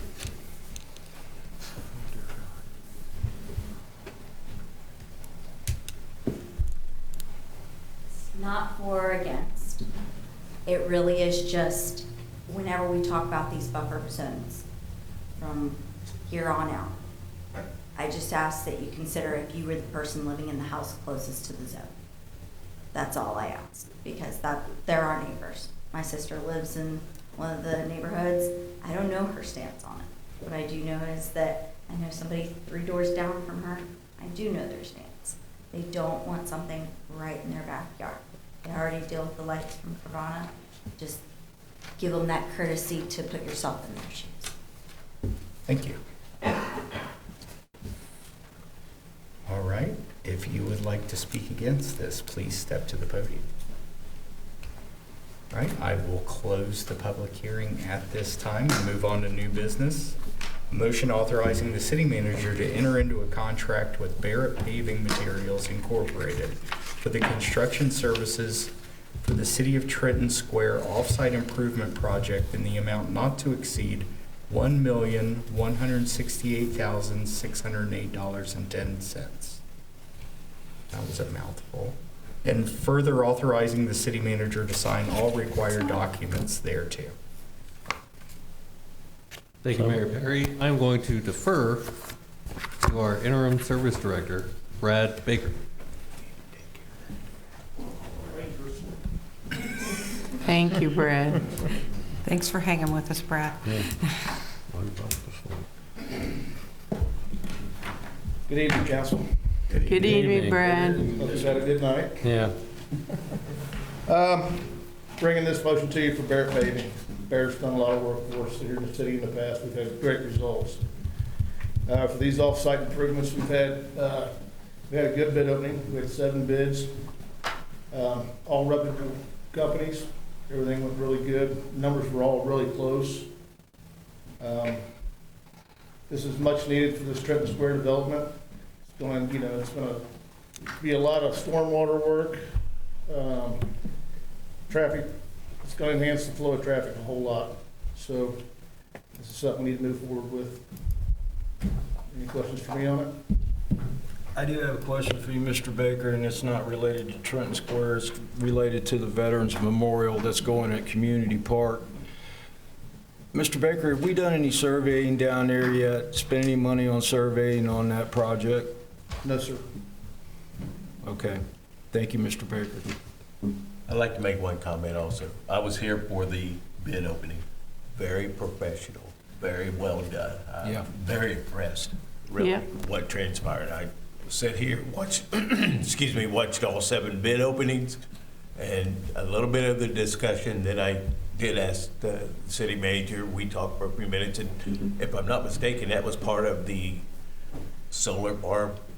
Is there contingent money set aside for that? So I just wanted to put that out there. Everything was fantastic. Appreciated all of you. Matthew, you too. All right, any further questions from council staff or the audience? Thank you, Mr. Baker. Thank you. I will entertain a motion to authorize. So moved. Second. Vice Mayor Woodry and Mr. Nichols. Roll call, please. Vice Mayor Woodry? Yay. Mr. Nichols? Yay. Mayor Perry? Yay. Mr. Croucher? Yay. Ms. Montgomery? Yay. Ms. Combs? Yay. Mr. Perry? Yay. Number 2 is a motion authorizing the city manager to approve a change order regarding the contract with Miller Valentine Construction for the design-build contract of the Trenton Square Municipal Complex, and to approve the new guarantee maximum price of $33,877,701, and further authorizing the city manager to sign all required documents thereto. Can we just take the dollar off at the end? It would be a whole lot easier to say. That's my first thought, what's the dollar for? Yeah, it's like, At least it doesn't say 37 cents or something like Yeah, that. yeah, they rounded it up. Mr. Nichols. I'm going to defer to our finance director, Matthew. So I did have a cost tabulation in front of you, and I was going to put it on. I don't know why it's not working right now. I'm going to go very in-depth. I've been in-depth on a few things this evening. So broad overview, the guaranteed maximum price. Originally, the contract was, the total budget for the construction of the facility was kind of expected to be around $29 million. There were some expansions, moving the facility forward about 40 feet to provide potential expansion for the YMCA to add a basketball court, but also an interior walking track, expanded the cost a bit beyond that.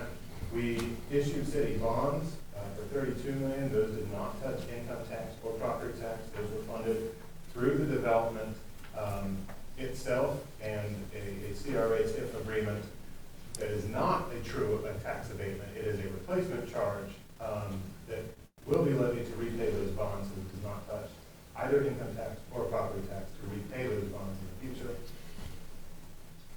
That was issued for $32 million, so we've been discussing the general $32 to $34 million budget of the facility for a while, but I did not do due diligence and actually change the original motion from 29 to that 32 to 34 number that we've kind of been talking about. Now we have received a guarantee, what's called, Miller Valentine is establishing as their guaranteed maximum price. So for the hard construction cost, that is $31,991,853. That is after they went back to went out and did their kind of sub bids to all of their contractors and getting in prices for masonry, electrical, HVAC, all that stuff, and then baking in their own contingency of $788,000. 50% of any of those savings on the construction side would go back to the city. 50% go back to Miller Valentine's profit. So that's their incentive to cut their costs on the inside. On the outside, we do have some owner projects, starting with infrastructure, is Kleinger's, as well as the collector roadways, completion incentive all came in under budget. The engineer contingency we do add on top of that. That is not certainly guaranteed for the contractor. We also have an expansion scope, and that's kind of what this change order is specifically about, of just under $570,000. That is for a drainage basin that Miller Valentine can essentially get to faster than the developer, but the developer is that in the current agreement they are reimbursed on? Yes. We've already signed an agreement that the developer is reimbursing the city for that in the amount of $200,000. The current low bidder, and this was just approved for $1 million, it's over $1 million for intersection drainage improvement, and then the engineer contingency on top of that brings the total infrastructure cost to just over $4.8 million. There's some owner projects, that's the furnishing, the IT, the office and YMCA stuff. Total cost summary of our anticipated cost for the entire development is under our original budget that we went in to issue the bonds for. Total anticipated cost for everything, including on-site and off-site infrastructure, just over $38 million. Current max cost to the city, that's if all the contingencies are exercised, but then also we take in the YMCA's capital contribution of $100,000, the developer contract contribution of $200,000. We are still under $40 million for the entire project. And then if none of the contingencies are exercised, we are at just under $38 million. I can flip that over, and I have a breakdown proving that none of this comes from the general fund. It is exclusively funded through the Marconi residential TIF, the Marconi commercial TIF, the existing TIFs that we have for residences, Arlington Park, which is also a TIF district, Riverview Estates, which is a potential incoming subdivision, Madison Manor, which is a new TIF, and then also the Magnum and Carolina TIF. So all of those total, less the bonds and fees, will always yield a positive balance in the slurry of TIF funds, and those will go toward future payment. Well, council can allocate those that can be allocated to future paving. The only, certain of the TIF funds have different specifications. As I said, some can be applied to fire apparatus and facility. None can apply to salaries. That's the only restriction on all of these. Staff costs cannot be paid. Thank you. We have any questions from council, staff, or the public? All right, seeing none, I'll entertain a motion to authorize. So moved. Second. Vice Mayor Woodry and Mr. Perry. Roll call, please. Vice Mayor Woodry? Yay. Mr. Perry? Yay. Mayor Perry? Yay. Mr. Croucher? Yay. Ms. Montgomery? Yay. Mr. Nichols? Yay. Ms. Combs? Yay. All right, legislation. I would like to entertain a motion that we read items 1 through 6 under legislation by title only. So moved. Second. Vice Mayor Woodry and Mr. Croucher. Roll call, please. Vice Mayor Woodry? Yay. Mr. Croucher? Yay. Mayor Perry? Yay. Ms. Montgomery? Yay. Mr. Nichols? Yay. Ms. Combs? Yay. Mr. Perry? Yay. All right, so just to summarize it real quick, numbers 1 through 4 are what we had the public hearing on, and we're gonna vote now on them. Number 5 is our first reading. And then number 6 is what we talked about at the beginning of the meeting, way back in the beginning, where we are waiving the readings and passing this tonight so that we can update the language on our website. Mr. Ziffel. Thank you, Mayor. I'd also like to point out, just for note, since for full transparency, that council did vote to suspend the required reading of the entire legislation and rather title only, which I do appreciate. I would note that our charter is actually backwards to Ohio law. Ohio law that we normally read by title only unless there is a motion by council to be read in full. So if you see that more often in your council meetings as opposed to others, that's the reason. Okay. Item 1, ordinance amending section 1248.01 of the codified ordinances of the city of Trenton, Ohio. Thank you, Mr. Ziffel. Do we have any questions or comments from council, staff, or public?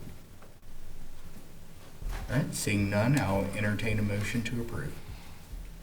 So moved. Second. Mr. Perry and Mr. Nichols. Roll call, please. Mr. Perry? Yay. Mr. Nichols? Yay. Mayor Perry? Yay. Vice Mayor Woodry? Yay. Mr. Croucher? Yay. Ms. Montgomery? Yay. Ms. Combs? Yay. Mr. Ziffel. Thank you, Mayor. Item 2, an ordinance amending section 1264.02 of the codified ordinances of the city of Trenton, Ohio. Thank you, Mr. Ziffel. Any questions or comments by council, staff, or the public? Seeing none. I'll speak on that one, because that one's dear to me, the sound. If we can't do something to monitor, control the sound, I would request that the council fills that. I didn't hear a word he said. I didn't hear nothing he said. He requested, since we don't have the equipment to actually monitor this at this time, that he requested fail. I would say probably just a table. Yeah, tabling just moves it. To make sure we get the equipment. That or use an outside professional service. I would like to see that also. That way it's an independent person doing this. Yeah, I'm agreeable with that. Yeah. Yeah, that is always something that we can certainly do. As we're talking about, is that reflect industrial zoning as well. That's a thought to make sure that we have that in place, because I believe we might be able to use our engineering services, Finders Group, or an outside third party that we could be able to contract Yeah. with. That would be more of a day-to-day decision whether to use an outside agency, but we would still have to have this in place, or we'd have nothing for them to enforce. No, What kind of lead time do you have once you place a phone call to a third party to get them out here and conduct the tests? It would depend, but if it's related to the IT district, we currently have 0 properties that are zoned IT, and we could begin that process now. Okay, so currently, even, we don't have any properties that this pertains to. And then, Is that correct, Mr. Zippel?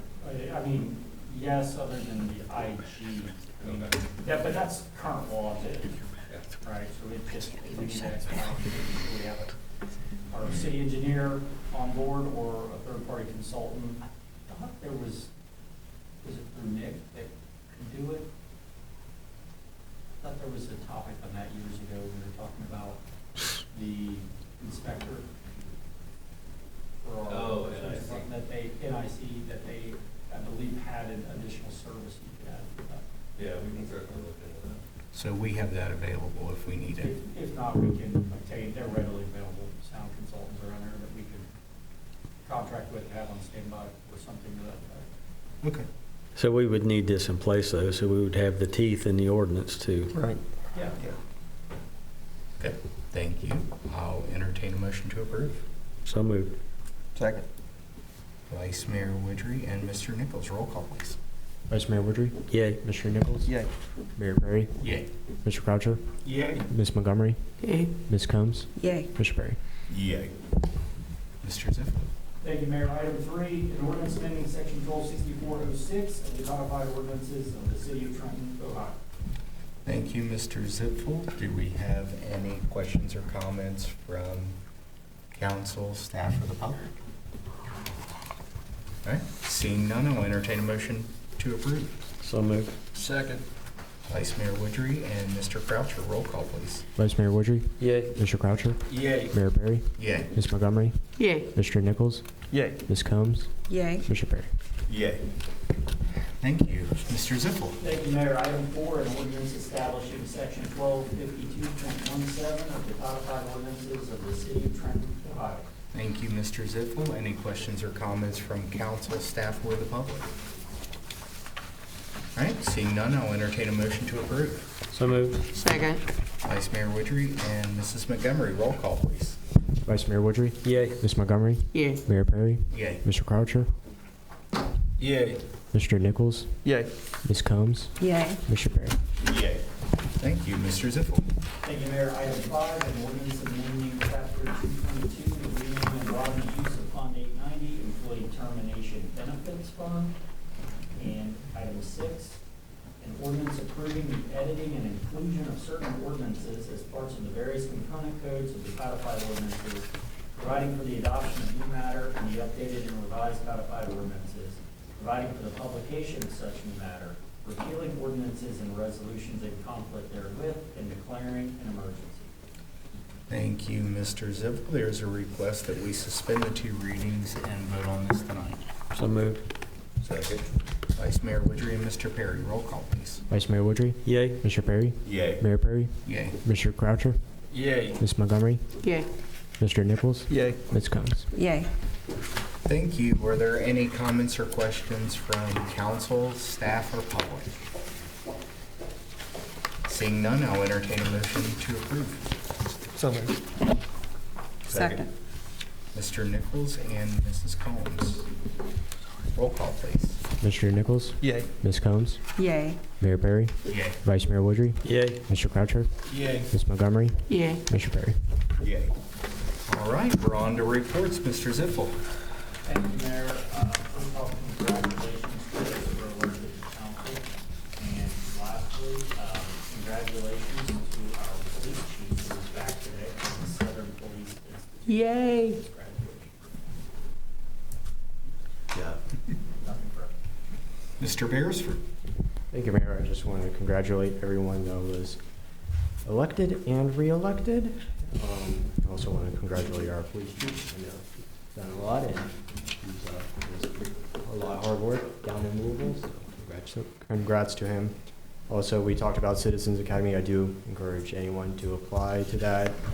If you want to learn about city departments, how we function, things of that sort of nature, if you want to hear Mr. Masiskolis talk about taxes and TIFs and RIDs, I encourage you to apply. Also, there's a planning and zoning part. That one was a very interesting one last year, and that's very informational, so I would encourage those to apply. So I have. Thank you. Thank you, Mr. Beresford. Mr. Masisklis. Also towards the water treatment. Another statement. I will mention, brought up briefly earlier, we've been hearing a lot about utility rate increases, and although we locally do control water and sewer, it is Duke or Southwest, or rural that controls electric and natural gas in our area. Something I did exercise over the past 6 months in my own home is the energy efficient home improvement tax credit. That's the specific name. This credit is worth 30% of the cost of qualified expenses and applies to properties placed in service essentially until the end of this year. So insulation, I think even like home charging stations are applicable, but I used it for installations. I had professionals do my actual house, and then I did it personally in the process of doing it for my garage. So if you spend essentially over $3,600, you keep those receipts, you turn them in to your tax guy at the end of the year, and the federal government will give $1,200 back as the energy efficient home credit. So I would encourage all of you, talk to your tax guy, and then also find as many contractors you can, get a good quote, and see if there's any upgrades you can do to your home for energy efficiency. Thank you, Mr. Masisklis. Mr. Nichols. Thank you, Mayor Perry. I want to echo the congratulations sentiments that have been spoken before me. I did want to note that with Trenton Square traffic improvements and things of that nature, one of the projects that we are looking at is widening Wayne Madison from State Route 73 to the roundabout.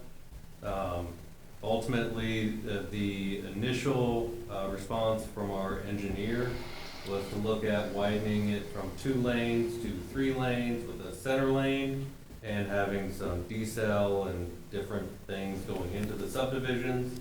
The thought process was expanding it past 3 lanes and going to 4 or 5 would potentially require more utility movements, would require potential easement issues on the properties along that section of Wayne Madison, as well as and this would be our engineer's problem to fix, is how do you go from 5 lanes down to 2 into the roundabout at that section of point? So, and again, recognizing that as you leave the roundabout and continue heading south on Wayne Madison to the train tracks, that's not city's control to manage. So understanding that we only control a portion of Wayne Madison, that we could have the ability to widen and allow for more traffic flow. But in having a conversation with staff members, there have been conversations that have preliminarily occurred with the county, and if we are interested in moving forward, then having conversations with the county, who has deeper pockets and access to even more federal funding, our funding to this section of Wayne Madison could be considered a scope of a larger Wayne Madison project that our funding could potentially contribute to local funds spent for that overall project. So, great news. We just need to continue having those conversations with the county. But for my purposes of bringing it up, I just wanted to get some thoughts from council's perspective before I reach out to our engineer and make sure I get that quote, and then pretend it's going to be costly because they're going to do the construction documents and bid packet for that project. So I just wanted to make sure that if council has an interest in looking at the 5 lane, we could go through that. But the initial recommendation from our engineer was looking at 3 lanes with the center lane. So that's all I have. I do have a request to go into executive session if you all wish, but however, it is late. So. Let's skip executive session for Mark, tonight. I got one question also. When you mentioned Wayne Madison Road, is there anything that we're looking at, an overpass or anything like that? I know we can't go under. We got to go over. Is it more or less the state or anyone interested in that?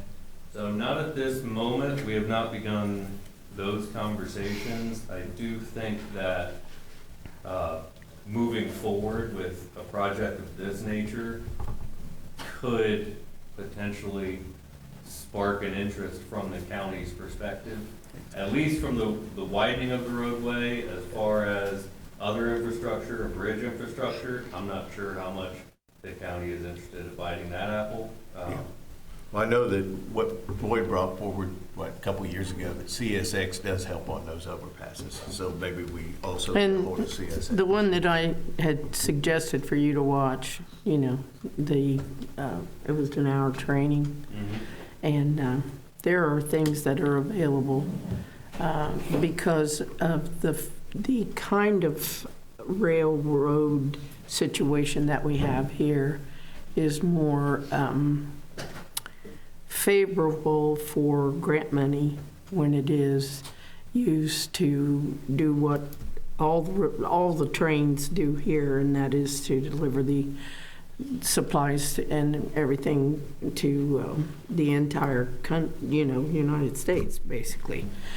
And so, yeah, it's been one thing that I really, really have a passion for, and I've talked to Marcus about it. So, yeah, moving forward. Yep. Thank you, Mr. Nicholas. We'll move on to audience of council. Mr. Perry. Well, congratulations to all the new ones. Mrs. Montgomery, welcome back. I was going to bring up, like I said, the food pantry also. It is definitely in need. I mean, it's needed every day anymore because of all of the things that's going on right now. So any help is definitely, like I brought up the turkeys, we're hoping to put something together at Todd's for that. I know it has been an outreach for the school, for the churches also to help the way to get to more turkeys for the families and stuff. And I'd like to touch on the schools real quick also. I've been to board meetings for the last 2.5 years. And I did drop out. There was a reason why. I did drop out on the school board. And at this time, I'm not going to say nothing.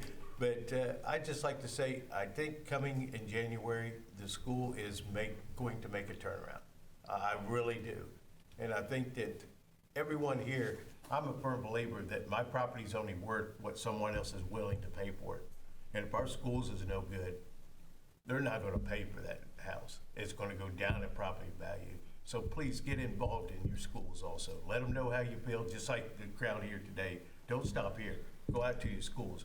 There might be 5 people there at the school board meetings, and that might be a big day for them. Now, don't get me wrong, there's teachers and stuff, but get involved also with your school. And there's a young gentleman back here. I'm going to bring him up. I'm going to butcher his name, so I'm not even going to try. 18 years old and just elected to the Lakota School Board. I mean, that's very good. Unbelievable, yes. And welcome. Congratulations. Thank you, sir. That's all I got. Thank you. Mrs. Combs. Well, if you've been here stayed with us this long, thank you. And thank you for those that came, and thank you to our staff so much for putting this presentation on. That's the only thing I could think of when I kept reading all the inaccurate information, is we really need to go to the people and just give them the accurate information, what we have. Gosh, I'm so tired I can't even think. Congratulations to our newly elected members and to Mrs. Montgomery for being reelected. Congratulations to the chief. We've missed you. Welcome back. Yes. And for all of those that came up and spoke and asked questions and told us how you felt, we appreciate it. probably about 22 years ago, that was me. And so maybe it's something some of you want to think about and be involved. And I think that's all I have. Thank you, Mr. Nichols.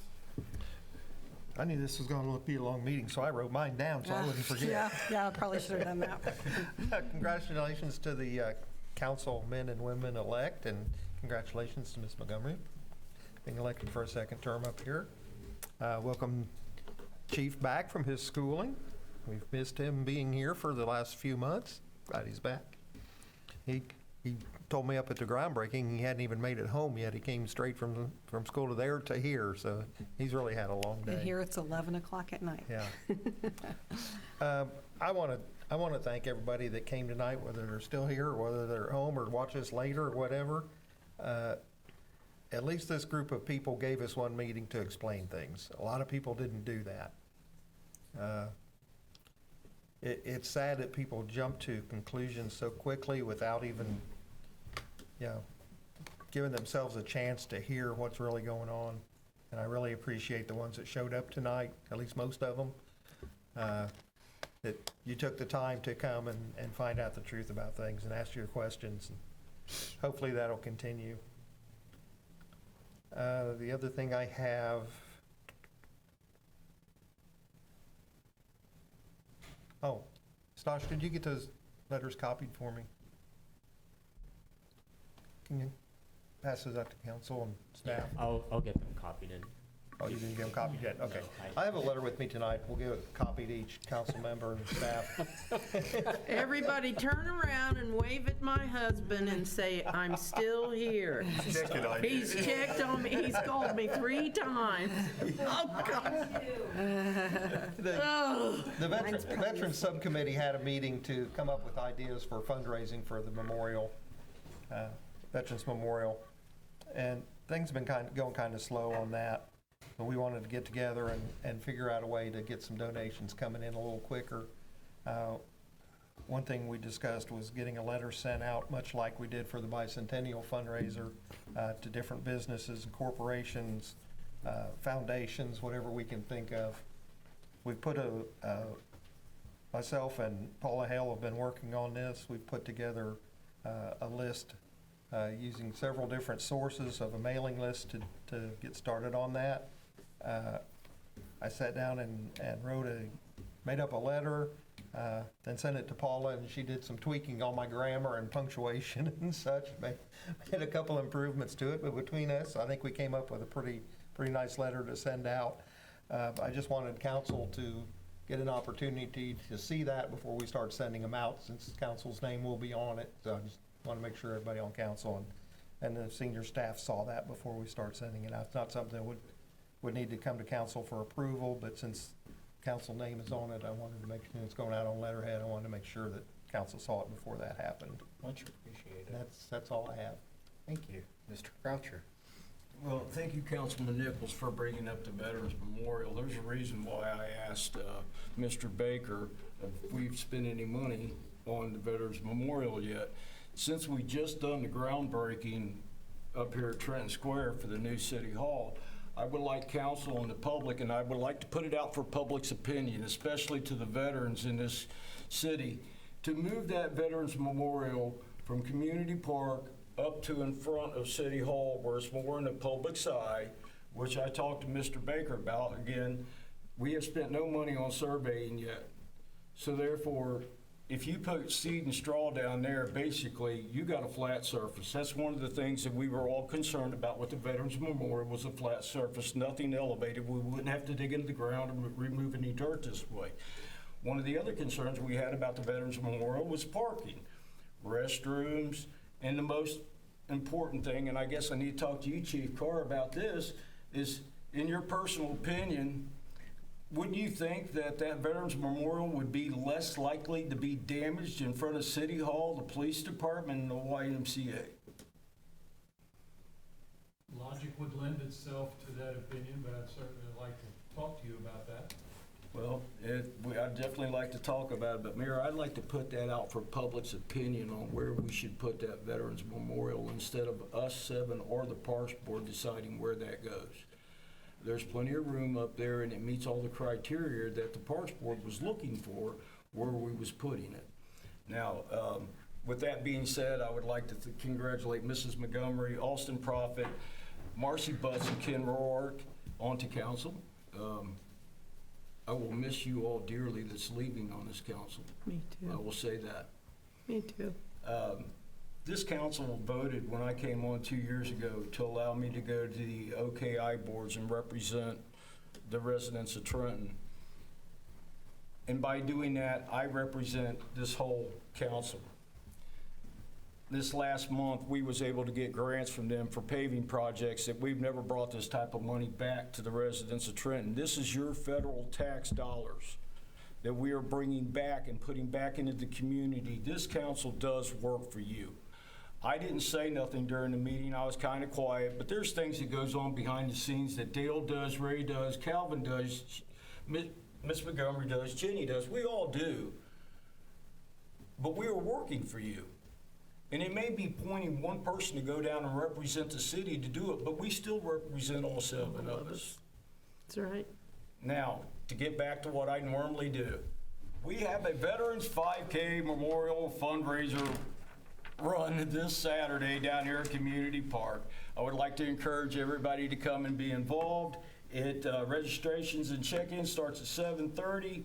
The 5K begins at 8:30. I personally have a team, what I call Team Croucher in there, and I'm glad to say we will be a part of it. If you cannot run, come out and walk. Get involved in it. I got a lady that's in a wheelchair that's even getting in this thing. Come in and support this fundraiser for the Veterans Memorial. And we also have a Christmas tree lighting coming up Saturday, November 22nd from 6 to 8 p.m. at Founders Park, right outside here. Please come and be a part of that as well. Again, thank you for everyone who's here tonight. Excuse you. Bless you. Thank you. Thank you for being here tonight. Ms. Montgomery, thank you for the prayer tonight. As always, this council, we believe in prayer. We have prayer before every one of our council meetings. We are one of the few cities left in this county that still does that, and I am very proud of that. But other than that, Mayor, that's all I have to say. Thank you, Mr. Croucher. Mrs. Montgomery. Well, I'm pretty verbal, but I feel... Remember, your husband's already been here looking for you. I know. I thank everybody that voted for me. I do. This was the hardest thing that I've gone through. But I basically talked Mr. Rourke into getting involved, and he won. And I love you, Austin. I really do. I'm looking forward to being on council with them, with Marcy. But as Floyd has said, I'm going to miss Calvin, Jenny, and Dale.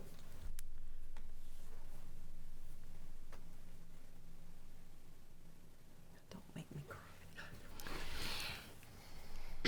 I got 3 meetings left with you. When I say that I'm here for the residents of Trenton, I mean it. You know, he's right. Behind the scenes, we're doing things not just for Trenton, for our residents of Trenton, but even for our county. I did a little blog for the Elderly Services Program, and I got the nicest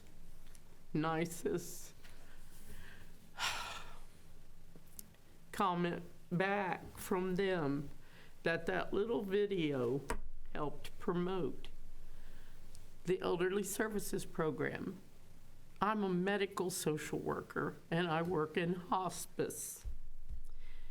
And I take it very seriously when I have a position that I do it, and I do it with respect, dignity, integrity, And I have an ethical code that I follow through the license that I carry through the state of Ohio.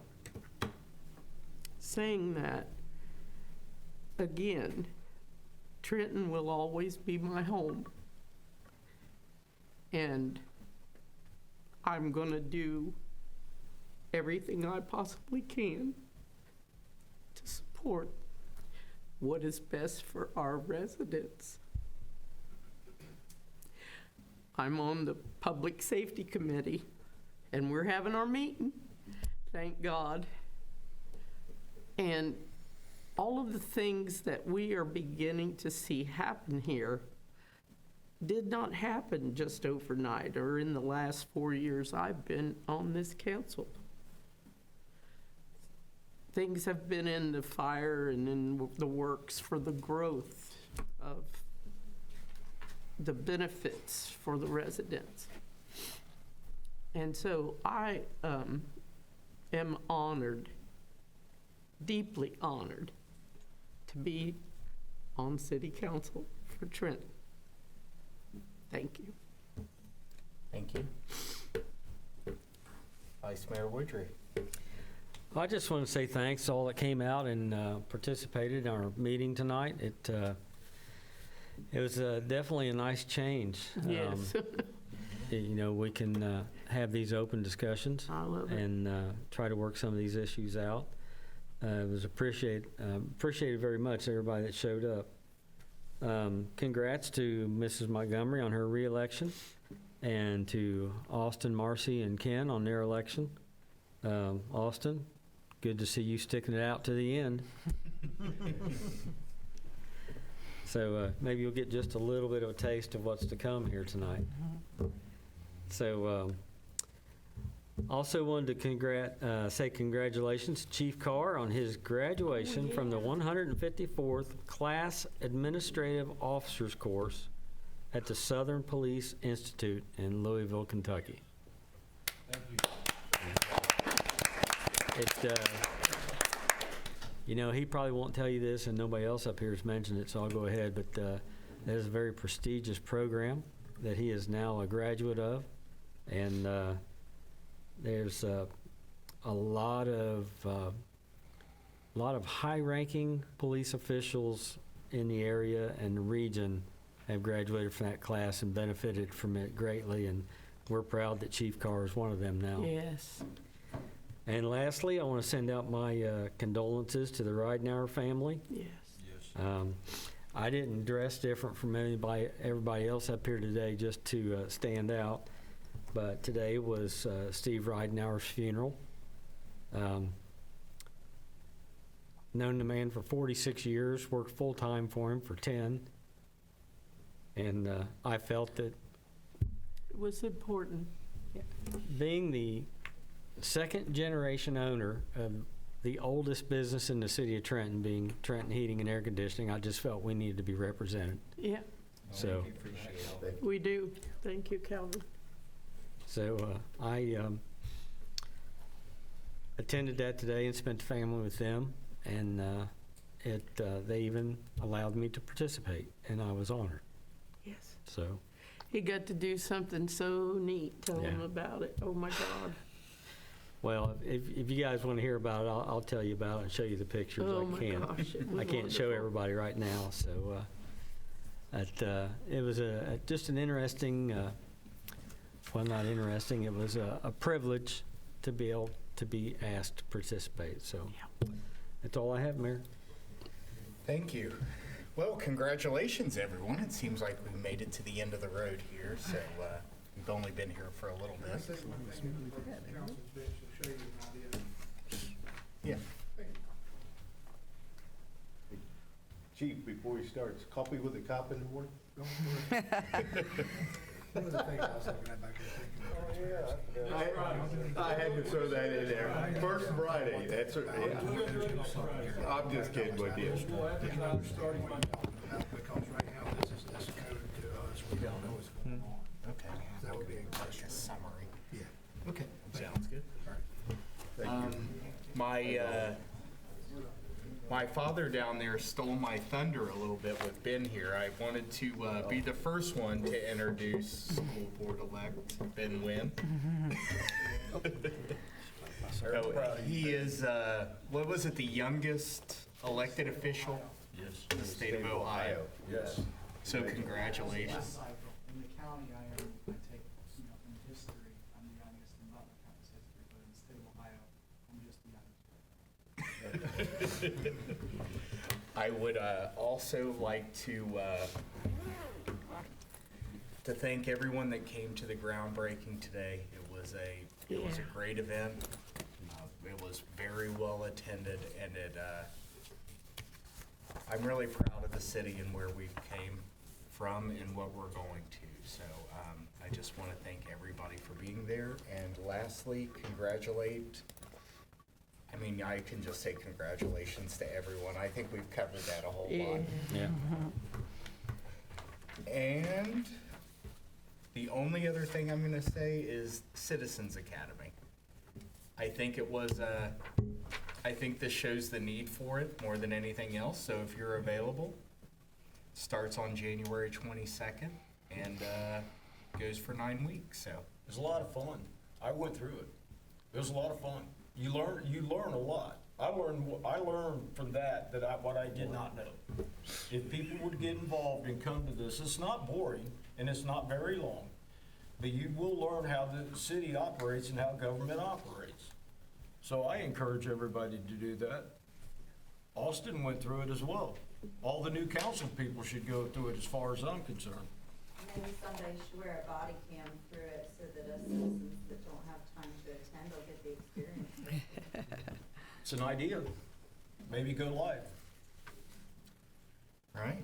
Well, that does it for me. So at this time, I will entertain a motion that we end tonight's proceedings. So moved. Second. Vice Mayor Woodry and Mrs. Montgomery. Roll call, please. Vice Mayor Woodry? Yay. Ms. Montgomery? Yay. Mayor Perry? Yay. Mr. Croucher? Yay. Mr. Nichols? Yay. Ms. Combs? Yay. Mr. Perry? Yay. Thank you. Council is adjourned at 11:19 p.m. And I will throw something out there. This one lasts If 20 anyone years. wants